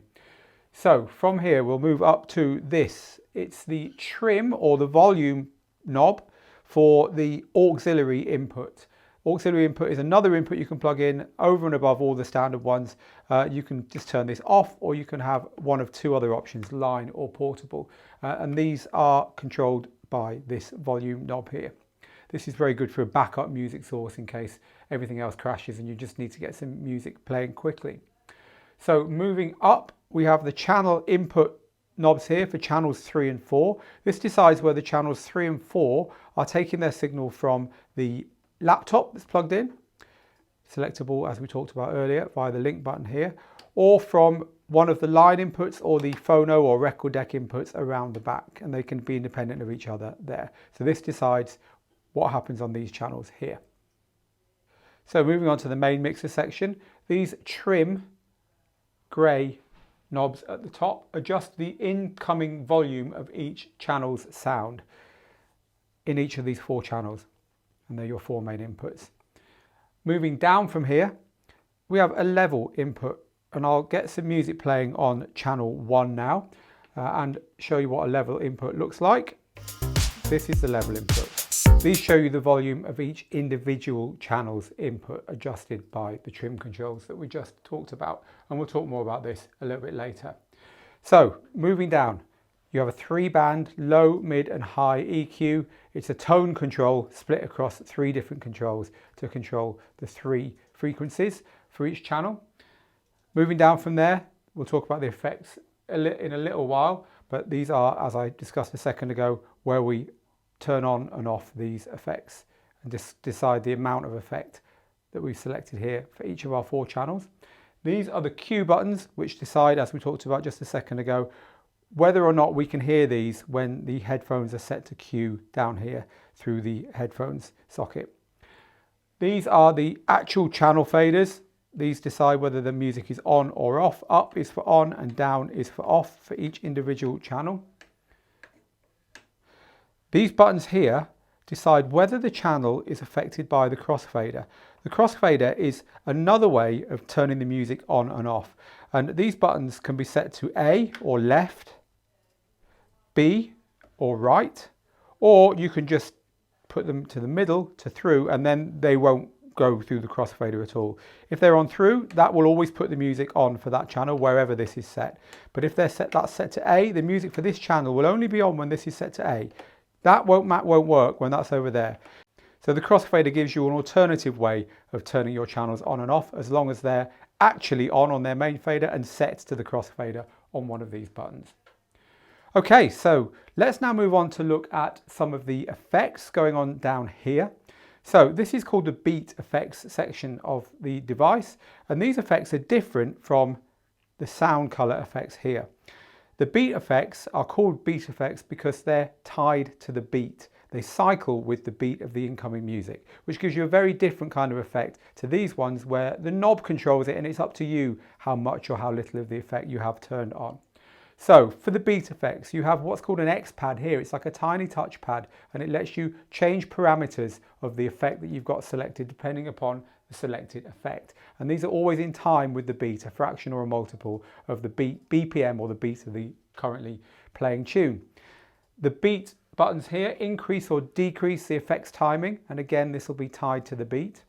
Down here with these 3 buttons here, again these are all about beats. So this one here will decide whether the BPM or the beat effects are tied to the computer calculated or the unit calculated BPM for the track, or whether you tap it out, and that's what this button's here for. You can just tap out the BPM, and sometimes this is useful if the device hasn't guessed the BPM properly. FX Quantize ties all of this really tightly to the beat, so whenever you turn your effects on, if you're a little bit early or late on a beat, this will tie it to the beat. Again, this is something that we talk about a lot more in the main course about timing and quantize and things like that. But for now, we talked about deck quantize earlier. It's the same idea. So continuing to move down, effects frequency is a great thing on this. And what it does is let you decide whether or not the effect that you're using here works on the whole track when you've got all 3 turned on, or just a part of the track. So if you turned off mid and high and had low on, then the effect here would only work on the low frequencies, the bass line, the kick drum and so on, and you have all the other combinations as well. Really nice part of this. So this is one of the most fun knobs when it comes to the effects, because this selects from all the many different types of effect that you have on the unit. I'll go through all the effects shortly, but there are lots and lots of effects for you to choose from here. Lots of weird and wonderful sounds, very varied. This is just like a club mixer. It's a very powerful part of this. Moving down from there to this knob, this decides what input is affected by everything you've got going on here. So you can have everything that is set to crossfader A here. You could have everything that's set to crossfader B. You can have one or both of the microphones. You can have just the auxiliary input. Or you can have decks 1, 2, 3 and 4 individually, or you can just put it over the whole master output. All those choices can be made with this knob here. This time knob gives you a millisecond and second based way of making the effect go for a longer cycle or a shorter cycle, whereas the beat does it tied to the beat. So it's another way of altering how quickly the effect cycles. The level or depth knob decides how much of the effect is heard. In the middle, you're getting a mix of the clean or the unaffected sound and the affected sound all the way to max. Then when you turn the effect on, all you will hear is the affected sound, and all the way to minimum, you won't hear anything whether the effect is on or off. And this is the on-off button. It flashes when the effect is on to tell you that that's happening. Moving up to the top, we have a master level knob here. Again, let's just quickly play a track on this deck. You can see the master VU meters here, and this is affecting the level. We have a Q knob here because you can listen to the master output even when you've got the parameter headphones set to Q down here. You can still listen to the master output quickly by just tapping that. Really nice feature here. This is an EQ 3 bands across the whole output from the mixer. And one of the reasons this is so good is that if the whole room just needs more bass or a little bit less mid or a little bit more treble, whatever, you can make that adjustment here universally, and you don't have to make it for the individual tracks on these 3-band EQs. Really powerful, especially good for mobile DJs. This is the booth level. This decides how loud the speakers that you have, independent from the main speakers, attached to the booth output on the back of the unit is. So you can have your DJ box turned up nice and loud or turned off entirely, and it won't affect the main output, the master output at all. So to end off our look at the parts and functions, I want to talk through some of the EQ and level controls, and then finally look at the effects, the beat effects and the sound color effects. So there's some subtleties to these controls that we didn't look at earlier because they involve going into the utility menu here. So now's the time to show you this. Down into the mixer section, there's these settings here for equalizer and channel and crossfader curves, and master equalizer as well. So I want to talk you through some of these. I also want to talk you through the headphones settings down here. So we're going to start off with the equalizer curve. So there's a track here that I've just turned all the way off by turning the equalizer controls all the way down. That's called an isolator. I like that. Some people don't. Some people prefer it to be more subtle. And this is more like a standard equalizer. See, there's still some volume going on there. How you have that set is completely up to you. Now, the channel fader curves decide how quickly the track goes on and off when we move the channel faders up and down. So this is linear. Off, on, half volume at 5. This is far lower volume at 5, curve 1. You have to get near the top. It all happens in this little top section. There, hardly on. It's all there. Whereas curve 3 is getting loud quite early. And this bit doesn't do so much. Again, it's a personal preference. If you're not sure, just leave it on curve 2. Crossfader curve will decide how quickly the crossfader cuts your track in and out. Curve 2 is what most people will have it on. It's pretty linear. In the middle, it's nearly full volume. If you had a track on the other deck, it would sound quite loud with them both on there. Curve 1 is more like a switch. To turn this deck on, I'm just going to move it a tiny bit. There you go, full volume. Scratch DJs love that because it gives them that control. However, house DJs who are always mixing different elements might want curve 3, which is really subtle. It takes a long time to get to full volume.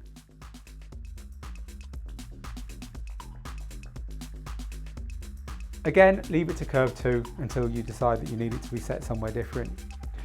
The master equalizer is a slightly different setting. This decides whether this equalizer here, if you remember, this is the equalizer that goes over everything that the unit is doing. It decides whether this equalizer is only affecting the master output or affecting the master and booth output. So why would you want that? Well, if you're using this to make the room sound better because it's not very bassy in the room and the PA is not very good or whatever, you might have it set with the bass up a bit. But your booth monitor is fine. So you're leaving it like that all night. So you don't really want your booth monitor to be bassier because there's no problem in the DJ booth. But if you're using this creatively to just tweak the room, and whatever's going on here, you're using this to control everything for the sake of getting your crowd hyped up, then you might want to hear what's going on in the DJ booth as well. So then you'd have it set to master and booth. So your two choices are master out or master and booth out. Again, it depends on just how you're using this equalizer. So I want to talk to you about this setting here, headphones mono split or stereo. So with your headphones, when you are monitoring music here, I'm monitoring my deck here in my headphones now. When you're doing this, at the moment it's set to stereo, it's in both headphones, left and right, but I can set it to mono split. What mono split does for me is put the cue source into one headphone, and the left hand one and the right hand one monitors the master output. And the reason I would want to do this is twofold. One, I might be DJing only in my headphones late at night at home or something, no speakers on. But two, the monitoring might be very poor in the DJ booth, and I don't want to rely on that. I want to just do it all in my headphones. Either way, you get a choice here, so you can set mono split. A lot of DJ controllers don't have that, and it's something that people who use DJ mixes are used to. So it's not a switch on here. You might think it hasn't got it, but it has. It's just hidden away in the settings here. So now I want to talk you through the effects, the beat effects and the sound color effects. The beat effects have the X pad, which we haven't really looked at in detail. I want to do that now as we talk through them, and also Quantize. We'll touch on Quantize as well. But we have talked through the basics here in that these are tied to the beat, and you can alter where they're tied to the beat here, and you see up here how quickly the effect is going to cycle. That's an eighth of a beat. That is 4 beats. So let's get the first effect on. In fact, let's start with an echo because I want to show you the X pad first. My track's playing now, and I have this set to the second channel. So this is going to affect our channel. This is how much of the effect we get. Let's just turn that all the way on. So I can get a half beat echo on this track by just pressing half. I don't have to turn anything on, it's just here.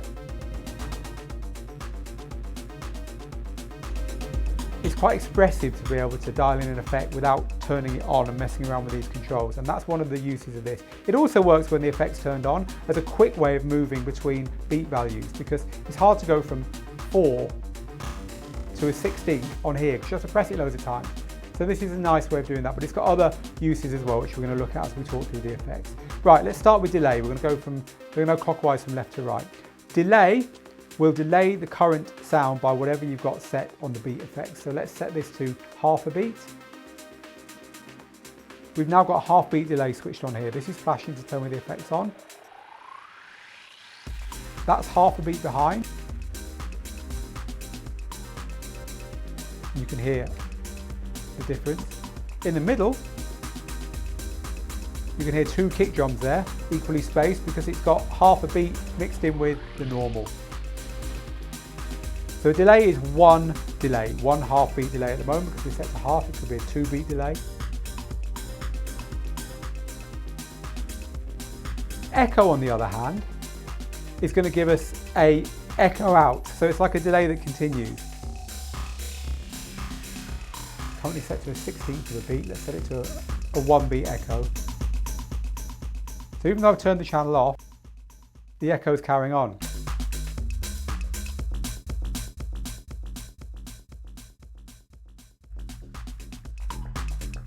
Ping pong is like an echo that goes from left to right. So if we turn the ping pong echo on and you're listening in stereo or on headphones, you'll hear a nice echo moving from left to right as it echoes out now. And kind of jumps around a little bit as well. I like ping pong. Spiral is like a reverb with some added goodness, is the best way to describe it. Look how the X pad has stopped being about the time, the beat time, and instead is giving us something else to play with. Let's turn this on.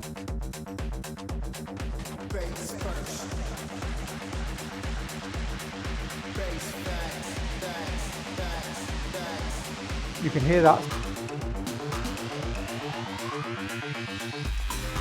giving me something musical, which you don't get on the normal reverb, which is the next one. This is a normal reverb. Now here, again, this is kind of like almost adding a frequency variant. Whereas beat will change the size of the reverb from a small room to like a big hall. And here's my overall depth. So the next effect is transform. Transform is a good place to introduce you to FX Quantize. FX Quantize means that when you turn this on, it will tie it to the beat very tightly. So for instance, let's set transform to 1 beat. This level depth control is the amount of the effect as ever. I'll set that to about 2 o'clock and turn it on. You can hear it's cutting in and out every beat. Here I can adjust how tightly it's doing it. I could do it on the crossfader, but it's easier to set it on here, right? And then once you set it, you can use beat to change the size of it. Quantize is keeping it tied nicely to the beat, or you can use the pad to do it. Really nice effect to use on vocals, chop up vocals, especially if you have an a cappella. Right, the next 3, filter, phaser and flanger, are all reasonably similar. Let's just get that chat back to the beginning before I play you these. So, filter will tie to the beat a filter. Here, I get to adjust kind of the musicality of it. But that filter is going every 4 beats now. I can change it to every 8 beats. And other values as well. The flanger is a metallic sound. That's the best I can describe it. Far better to just hear it. A flanger over 16 beats sounds like this.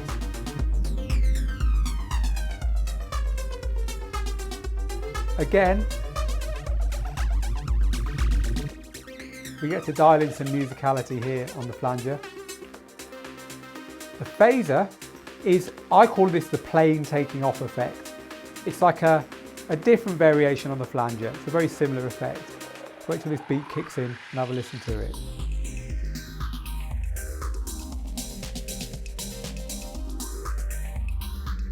Remember, when you see this line, it means we're going to get something that isn't changing the beat time on here. We're going to get something musical we can play with. Good time now to just remind you what this does. This will tell us whether or not to put the effect on the whole song or just parts of the song. For instance, this current sound is now only on the low frequency or only on the high. Something else to play with. Right, pitch is an interesting one. Pitch will change the pitch of the track for us.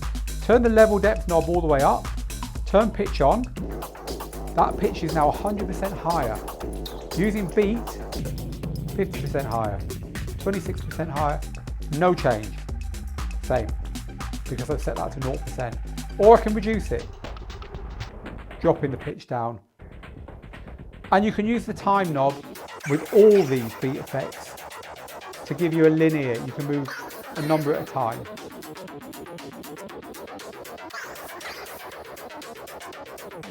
And in this instance, we can move the pitch here as well. It's more useful with melody, vocals than a techno track like we're listening to now. But that's pitch. Slip roll is like the roll that you get on the pads. So with that all the way up.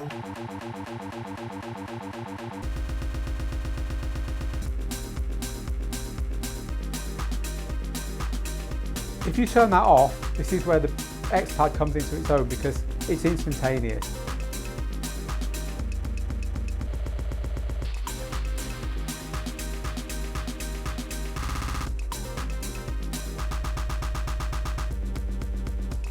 So it's a lot more musical and you can play with it there. Roll is very similar to slip roll. Final break is like this. Gives you another way of doing that. So you want to set the beat value to quite high for vinyl break. Turn it on, and as soon as you turn the level depth knob, it kicks in. And the more you turn it, the quicker it stops. So can stop it quite quickly. So you get some control over how fast it'll stop the track. Useful if you've got an auxiliary input plugged in, which isn't on one of the decks, but you can't do that. But you can still do a vinyl break.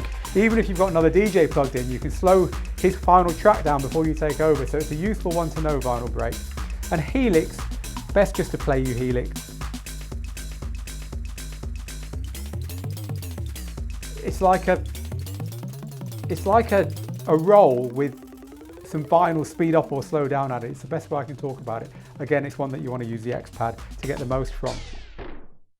Right, now let's look at the sound color effects to end off this look at the functions of the unit. So the sound color effects are controlled by these knobs here, and also there's a parameter knob here, and you get 6 of them, but whichever one you've got set is across all the channels. So unlike these ones that are tied to the beat, these ones are totally up to you how much they're turned on or off. When this control is at 12 o'clock, the effect is off. When you move it away from 12 o'clock in either direction, you get a different version of the effect. So let's once more hit play on this track and I'll talk you through them. Space is a reverb.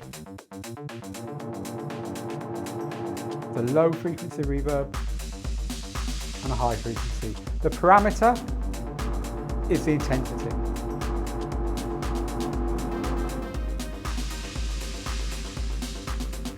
Dub echo is a really nice effect.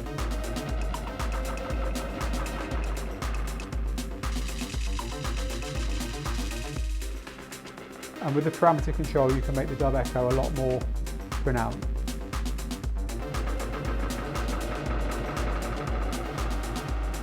Sweep is like the transform effect we just looked at.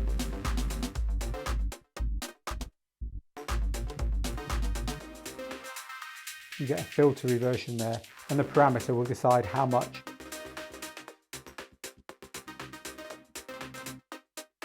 that kicks in.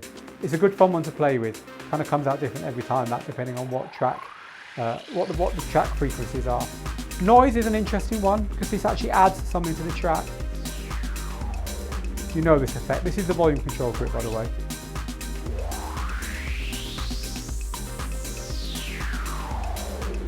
But the interesting thing about noise is, stop that track playing, it's still there. Noise is added over the top of your track. It's nothing to do, it's not doing anything to the sound, it's just adding it over the top. So this is interesting because you can have it on another channel. And that means you can use the EQ to alter the noise. If you want a really mid-rangey noise, you can do that. So don't think you have to use the sound color effect knob on the channel you're on with noise, because it doesn't matter. So crush is like an 8-bit lo-fi, grungy type effect with a low frequency and a high frequency version. And this gives you your intensity. And filter is the absolute classic on these knobs, right? These knobs used to only be filters. Low frequency and high frequency, and the parameter knob will give you the resonance of the filter, the musicality.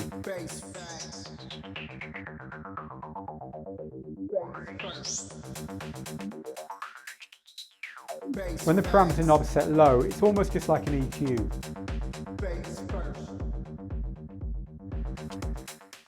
You don't get any of that.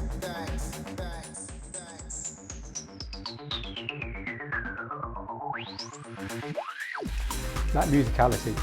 And that is the sound color effects, and that concludes our look through the form, function and features of the unit. Now to end off, I want to talk through a few features and functions on here that you're going to need to do or need to use as soon as you start playing with this, and they are getting a track playing, which you've seen me do all the way through, and if you've got any experience of DJ gear, of course you don't need help with, but if you're a total beginner, you might just want me to talk you through that. But also a couple of the features which are really powerful, which you will definitely be using: the deck quantize feature and the auto cue features for making sure tracks load and they're ready to play straight away. A very important part of DJing. So I want to talk through all that stuff. I also want to talk through using this with a computer. Now most people are going to use it with USB drives, of course they are, because that's why you buy a unit like this. Otherwise you could buy a much cheaper DJ controller. But That said, there are times when you might want to plug your laptop into it, and so I want to cover how that works. I'm going to do it very quickly towards the end of this section. What I haven't covered here is how to use, external Pioneer CDJs and things like that, because while that is a use case and while it does work with this unit, in our experience, our students are either going to use it with a USB drive or they're going to use it with their laptop. And then to end off, I'm going to talk through some of the other things you're going to need. If you order one of these, it's not going to work out the box unless you have some vital accessories. So I'll talk through those, and there's also things that it's probably a good idea to have as well that are not essential. So to end off with, I'll talk through those accessories. So let's run through a few things which is going to make it easier for you to play great sets on this. I've just plugged the USB in here, by the way, to take the USB out, just to make sure you're aware of that. A bit like on a computer when you have to tell it you want to eject it, you just hold the USB stop button down, don't just yank it out. So USB light flashes, press USB, select my tracks, and I'm going to load a track. Let's load this track here onto this deck here. You press the load button for the deck you want, or you can press that down. You get a couple of other options there. Either way, the track loads up, and here we go. It's off and running. Now, I want to show you a few things about how to do a better job of mixing and of loading and quickly getting tracks playing. The first thing I want to talk to you about is deck quantize. So deck quantize means that when you put a cue point or a loop down onto the waveform on the track, it will snap to the value that you set. I'll show you how to set the value soon, but at the moment it's set to 1 beat. So it'll snap to the nearest beat. Each of these lines here represents a beat. So if I were to put a cue point, say I wanted to put a cue there, and accidentally I put it there, let's press the cue now. Normally, well, it's going to go there, and it's not going to be on the beat. And so when I jump back to that cue point, it's kind of in the middle of nowhere. It's not on the beat. I really wanted it on the beat. Of course, if the track is stopped, it's easy enough to get it on the beat, but sometimes you want to drop cue points while you're playing. I want on this beat here. There you go. I tried to hit the beat, but I was a little bit early. So quantize helps you with that. By turning deck quantize on, I will just press shift and then the cue points to delete these cue points, and we'll go back to the beginning of the track and start again.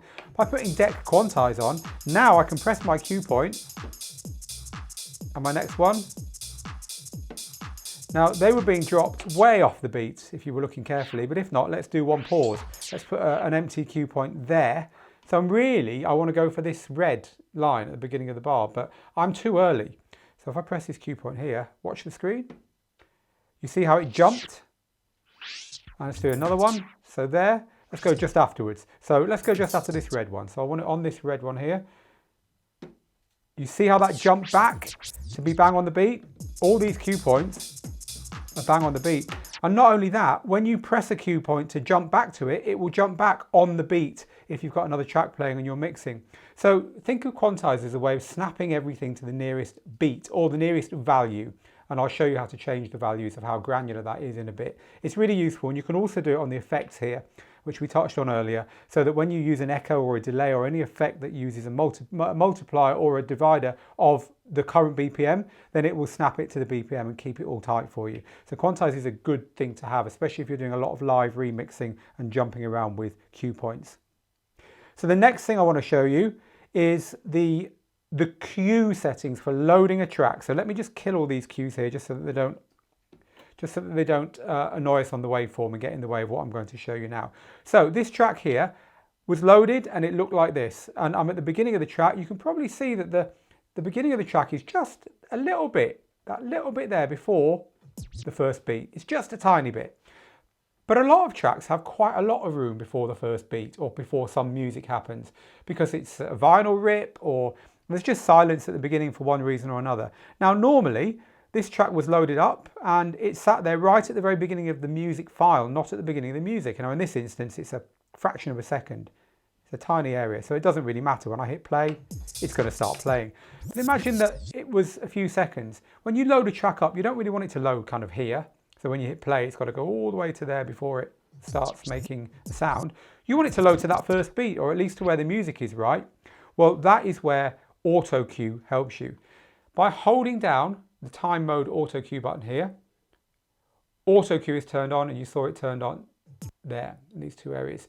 And that means that when I load a track now, with that turned on, you'll get this cue point at the beginning. You see it's added a cue point, this little triangle here, on what it thinks is the first bit of music. And that cue point corresponds to what happens when you hit the cue button. Hit the cue button, back to that point. And it is, bang on the first beat. So pressing auto cue means that whenever you load a track, it will jump to the beginning of the music for you and put an auto cue point there. It'll actually remember that next time you load the track as well. So that's really cool. But what if you want to set where that gets put? What if you want to decide? And one of the times you might want to decide that is if you use memory cues. So you'll recall that memory cues are a way of setting important parts of the track onto a file. So for instance, in this case, I might decide that yes, indeed, that is exactly where the first beat starts, and I want to put a memory cue down there. So the way you do it is by setting a real cue there, if you like. There's my real cue, my temporary cue, and then by pressing memory. Now that's now remembered as a memory cue, and that's indicated by that little triangle at the top there. So we covered this earlier, how to set memory cues. But the important thing is that if I go into the utility menu, holding down menu for a second, and then move down to auto cue level, this gives me a few settings for the auto cue. Most of them, minus 78 decibels, minus 72, 66, 60, and so on. These are all just deciding the sensitivity of where the software decides your track has started. In other words, if it's a really, really quiet intro, and you have this set in one place, it might wait till it's a bit louder before it sets your auto cue point. I normally just leave that set in the middle and it works fine. But the important thing about this is at the top of these settings, the word memory. So let's set it to there. Keep an eye on the auto cue lights here.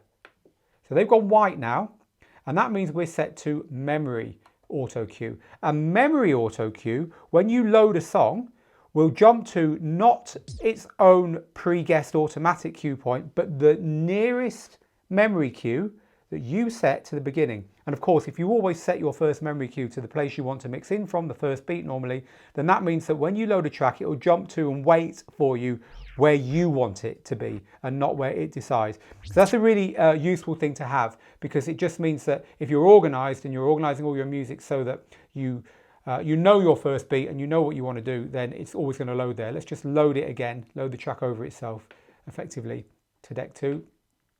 So now that memory cue is where my cue point is, and they're both at the beginning. But I can show you, I can delete that memory cue. Let's just delete it. So there's no memory cue there now. Let's set it a little bit later. Let's set it there. Let's firstly put our cue point there, and then set that as a memory cue. So now our first memory cue is there. So now if I load the track again, you see it's loaded at that point. And so now my cue point for starting the track mixing is where I wanted it as regards to where the memory cue was set. And you can turn that on or off by going to auto cue and setting that to the level you want. I actually leave it on automatic. I'm quite happy with that, and I normally leave it at 60. Now this tutorial is not about Rekordbox, the software that comes with this. However, in Rekordbox, when you're exporting your library to your USB to play on this and indeed on other Pioneer devices that are similar, you get the chance to change some of the settings. And you can access the settings in the USB here by pressing menu once. So you go to the USB you want, obviously we're on USB 1 here, and it gives you these settings here. So load, which is grayed out, is where you can load any settings that you have chosen in the software for this unit. You can choose the way you want the unit to be set up. And there's the other couple here that I want to show you. Background color just changes the background color of the USB itself. So you can see that USB 1 is now a digital DJ Tips pink color, but you've got all these choices here. So you can choose whichever one you want. So that USB, whenever you load it, will always be pink. And you can also change the color of the waveforms here. So we're currently on blue waveforms, but we can change our waveforms to RGB, for instance, and you can see the waveform color has changed down here. And that's saved back to the USB drive, and then that'll go back to your Rekordbox. And the next time you use that USB on this or any other gear, your choices here will be remembered. So you can see that my waveform is now a different color scheme to the blue one that we've been using so far. So just a couple of settings there that you can use to get things exactly how you want them. Now we've been in this menu quite a lot, but to end off here, just before we look at how to use the unit with a computer, with Serato and with Rekordbox, I just want to go through all the menu items here, and they're divided into deck, mixer, and then the final selection at the bottom of this list. So let's start at the top with some of these settings for your deck that we might not have covered so far. I won't go through everything, but I'll go through most of them. So the first one is load lock. Load lock is basically you get a choice of lock or unlock, and what this does is ensure that the deck that's currently playing cannot accidentally have another track loaded over the top of it. If you've ever ejected the playing CD or the playing song on DJ gear, you'll know that that's a nice thing to have if you are prone to that kind of mistake. Needle lock locks this here. So you can see that needle lock is written there when I try and touch that. And when you're playing a track, that's exactly what you want. If I unlock that, now, even though I'm playing the track, I can scrub along. And you might not want that. You might accidentally touch this at times and think, no, I want to lock that up. So that's how you do it. Now, I spoke a minute ago about quantize. Here is the quantize beat value. So the way we were looking at it, it was snapping to the nearest beat. But here you can change it to half a beat, a quarter, an eighth of a beat. So the quantize will snap to a fraction of a beat if you want to be a bit more granular about where you drop your cues and loops and so on. So the Hotcue auto load is where you decide whether the Rekordbox setting for the Hotcue auto load is the one that is respected here or whether it's just always on. So it depends on how you prepare for your sets using the software before you get there. Hotcue color on or off. All my Hotcues you might have noticed were green. So let's set a few randomly there, but you can set the Hotcues to colored mode there, and then the ones you set from now on will all be nice different colors. Totally up to you. Depends whether you like your Hotcues to be colored or not. I like them to be colored personally. So you've got your auto cue level as well here. We talked about that earlier. That's just how sensitive the auto cue is, deciding where to put your opening cue point. Slip flashing. So slip mode here is, as we discussed, when your track will carry on playing when you are scratching, and then it'll carry on from where it would have been if you hadn't messed around with the track. Not only scratching, but that's one use of it. So slip mode flashing, when you turn slip mode on, it's just on. You get this little color in the middle, but that's about it. But if you turn slip mode flashing on, when you turn it on, everything flashes, so you know. It's very useful if you accidentally press slip mode, because you don't want to turn that on and not know it's turned on. The decks just feel like they're behaving very, very strangely, and it can take a while to work out what's going on. So if you find yourself accidentally turning slip mode on, that is the way to alert you to your mistake. So on-air display, just whether it tells you the currently running deck, couple of jog display, mode and brightness and indicators. So the one I'll show you here is the jog display mode. These are just settings for your jogs. So it's currently set to info, and we're seeing all this info here, but you can have it set to simple, which is that one there. You can have it set to artwork. There's no artwork on my track, so you won't see any artwork. I like info, where you get all the info in the waveform there as well. Vinyl speed adjust, I think we covered this earlier. It just decides whether the vinyl speed knob affects the startup speed or the stop speed of the deck. And as I said earlier, why would you want it to be anything other than the slowdown speed of the deck? Autoplay mode just decides whether your tracks in your playlist will autoplay or not. If you turn autoplay mode on, you'll notice that the auto cue buttons have now unlit, because it's just going to play track after track after track through your playlist. So that's just when you want to set music playing and walk away from the gear for whatever reason. Right, onto the mixer controls. The equalizer curve decides whether your 3-band equalizer completely stops the music or just makes it very quiet. So you've got your curve adjuster here for the crossfader, and for the upfaders decides how quickly they reach full volume when you move them. Scratch DJs prefer these set in a different way to house DJs, for instance. Your master equalizer is the EQ here, and this decides whether it affects only the master output or the booth output as well. Then we have the master attenuator, which is the overall output volume ceiling.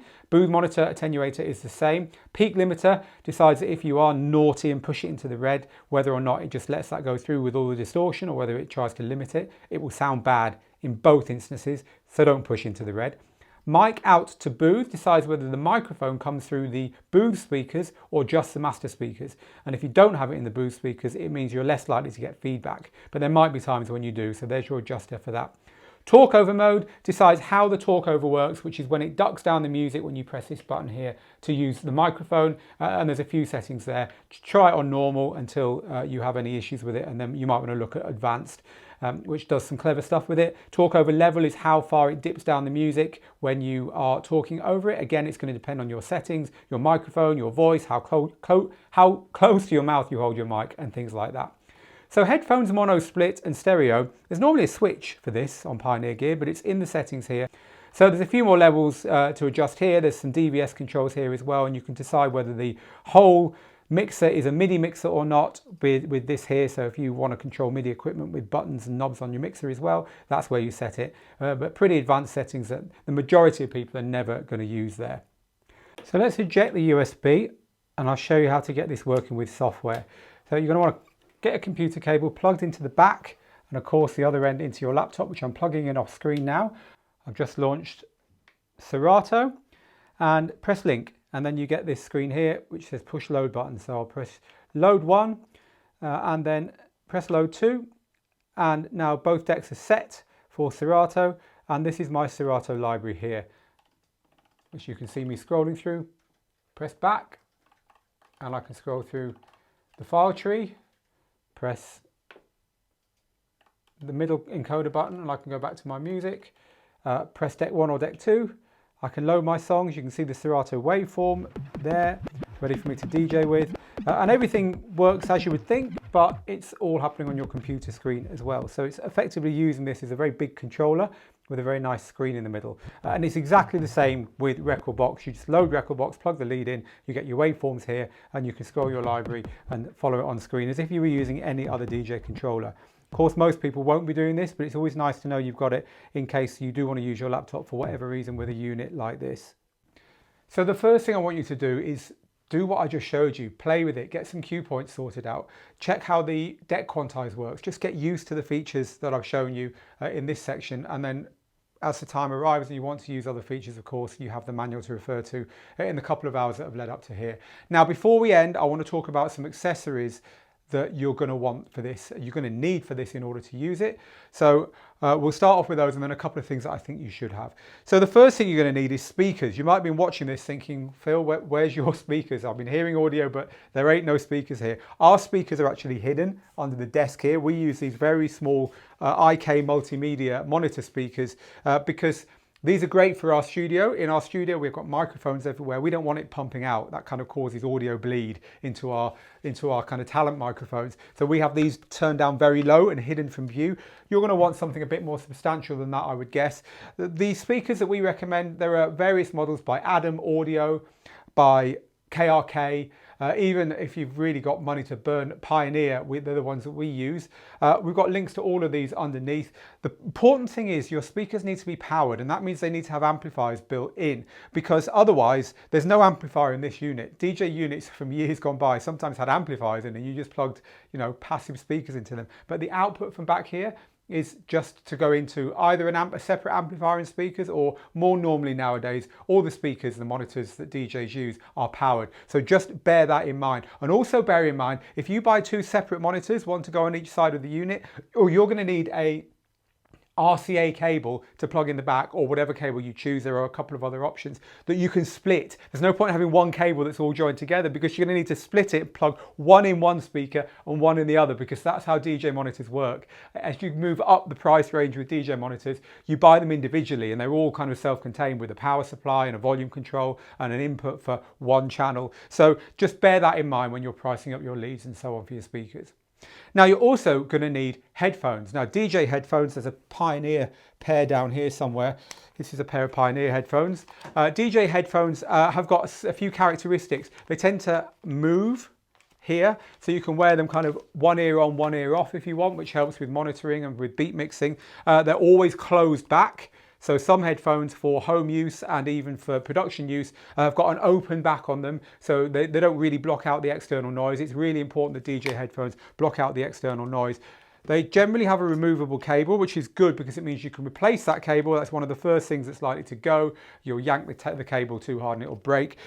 And think about getting some with a coiled lead as well. And the reason for that is that when your headphones are plugged in, you don't want the lead dangling around your feet because you might trip up on it. But in a DJ booth, some DJ booths are quite big, so you do want to be able to walk quite a long way away from the gear, and a coiled cable will let that happen. So look for ones that at least have an option of a coiled cable. Sometimes you get both cables in the box. So when you're looking at your headphones, you can pay $50 upwards for a reasonable pair of DJ headphones. Just bear in mind that little list I've just given you of things that you're going to want to consider. Now, a couple of things that you don't need, but I would thoroughly recommend. This unit is a monster, and it's got lots and lots of very delicate controls on the top that need protecting. Even when you're not using it at home, it's a good idea to get a cover for it, and the best people for covers are Deck Savers. Their Deck Saver covers are really solid. You can kind of stamp up and down on them. There are videos of people doing that on the internet. They don't break. They're used in Ministry Sound and lots of big clubs. So have a look at the Deck Saver covers, and also consider, if you're going to be using this in a professional environment, certainly you probably considering this anyway, but consider getting a hard case for it. I mean, this is too hard to pick up and carry under your arm and wander off to your gig. You know, you need to think about transporting this in a vehicle, and maybe, you know, 2 people to carry it, or getting a trolley on wheels or whatever. This is not the kind of casual unit you're just going to carry around. So when you're starting to think in that way about the unit, it makes sense to get a hard flight case that will really protect it. But you still need that Deck Saver. It's still a good idea to cover all the controls before you flight case it. And you could get a case where the leads are permanently plugged in at the back, and there's a little panel at the back, which means that you don't have to take it out of the case when you DJ. The whole case goes up and plonks down, and then you take your cover off and you're ready to DJ with it there and then, which is what a lot of mobile DJs do, of course. And the final thing, well, in fact, there's 2 more things I want to talk to you about. The first thing is the lead. If you want to use this with your computer, the lead that goes from here to your computer, be careful you get the right one, because DJ units, when they're supplied with leads, and I've got to admit, I can't remember whether this one is or not, but it probably is, they tend to have the old style USB connector. So you might have a lead knocking around from an old DJ controller, but the one that plugs into your computer has to be the one that fits. And of course, computers nowadays are going for the USB-C connectors, which are rapidly replacing the old type. So just make sure that if you want to connect it directly to your computer, you have the right lead, and you're not stuck there looking at the old type and the new type and thinking, how am I going to do it? And the little adapters you can get, they're not very good. They tend to wobble and you lose the connection easily. I'd certainly recommend investing in the right lead. And finally, you're going to want to pick a good USB drive. Now, the one I've been using all the way through this tutorial is a really cheap giveaway, actually, from a DJ show that I just had knocking round, and I never bothered to bring my one from home. You want to invest in a decent USB drive. Now, this doesn't take SD cards, the little SD cards like you put in cameras. You can use those in some professional Pioneer gear. This doesn't take those, so it's got to be a USB pen drive.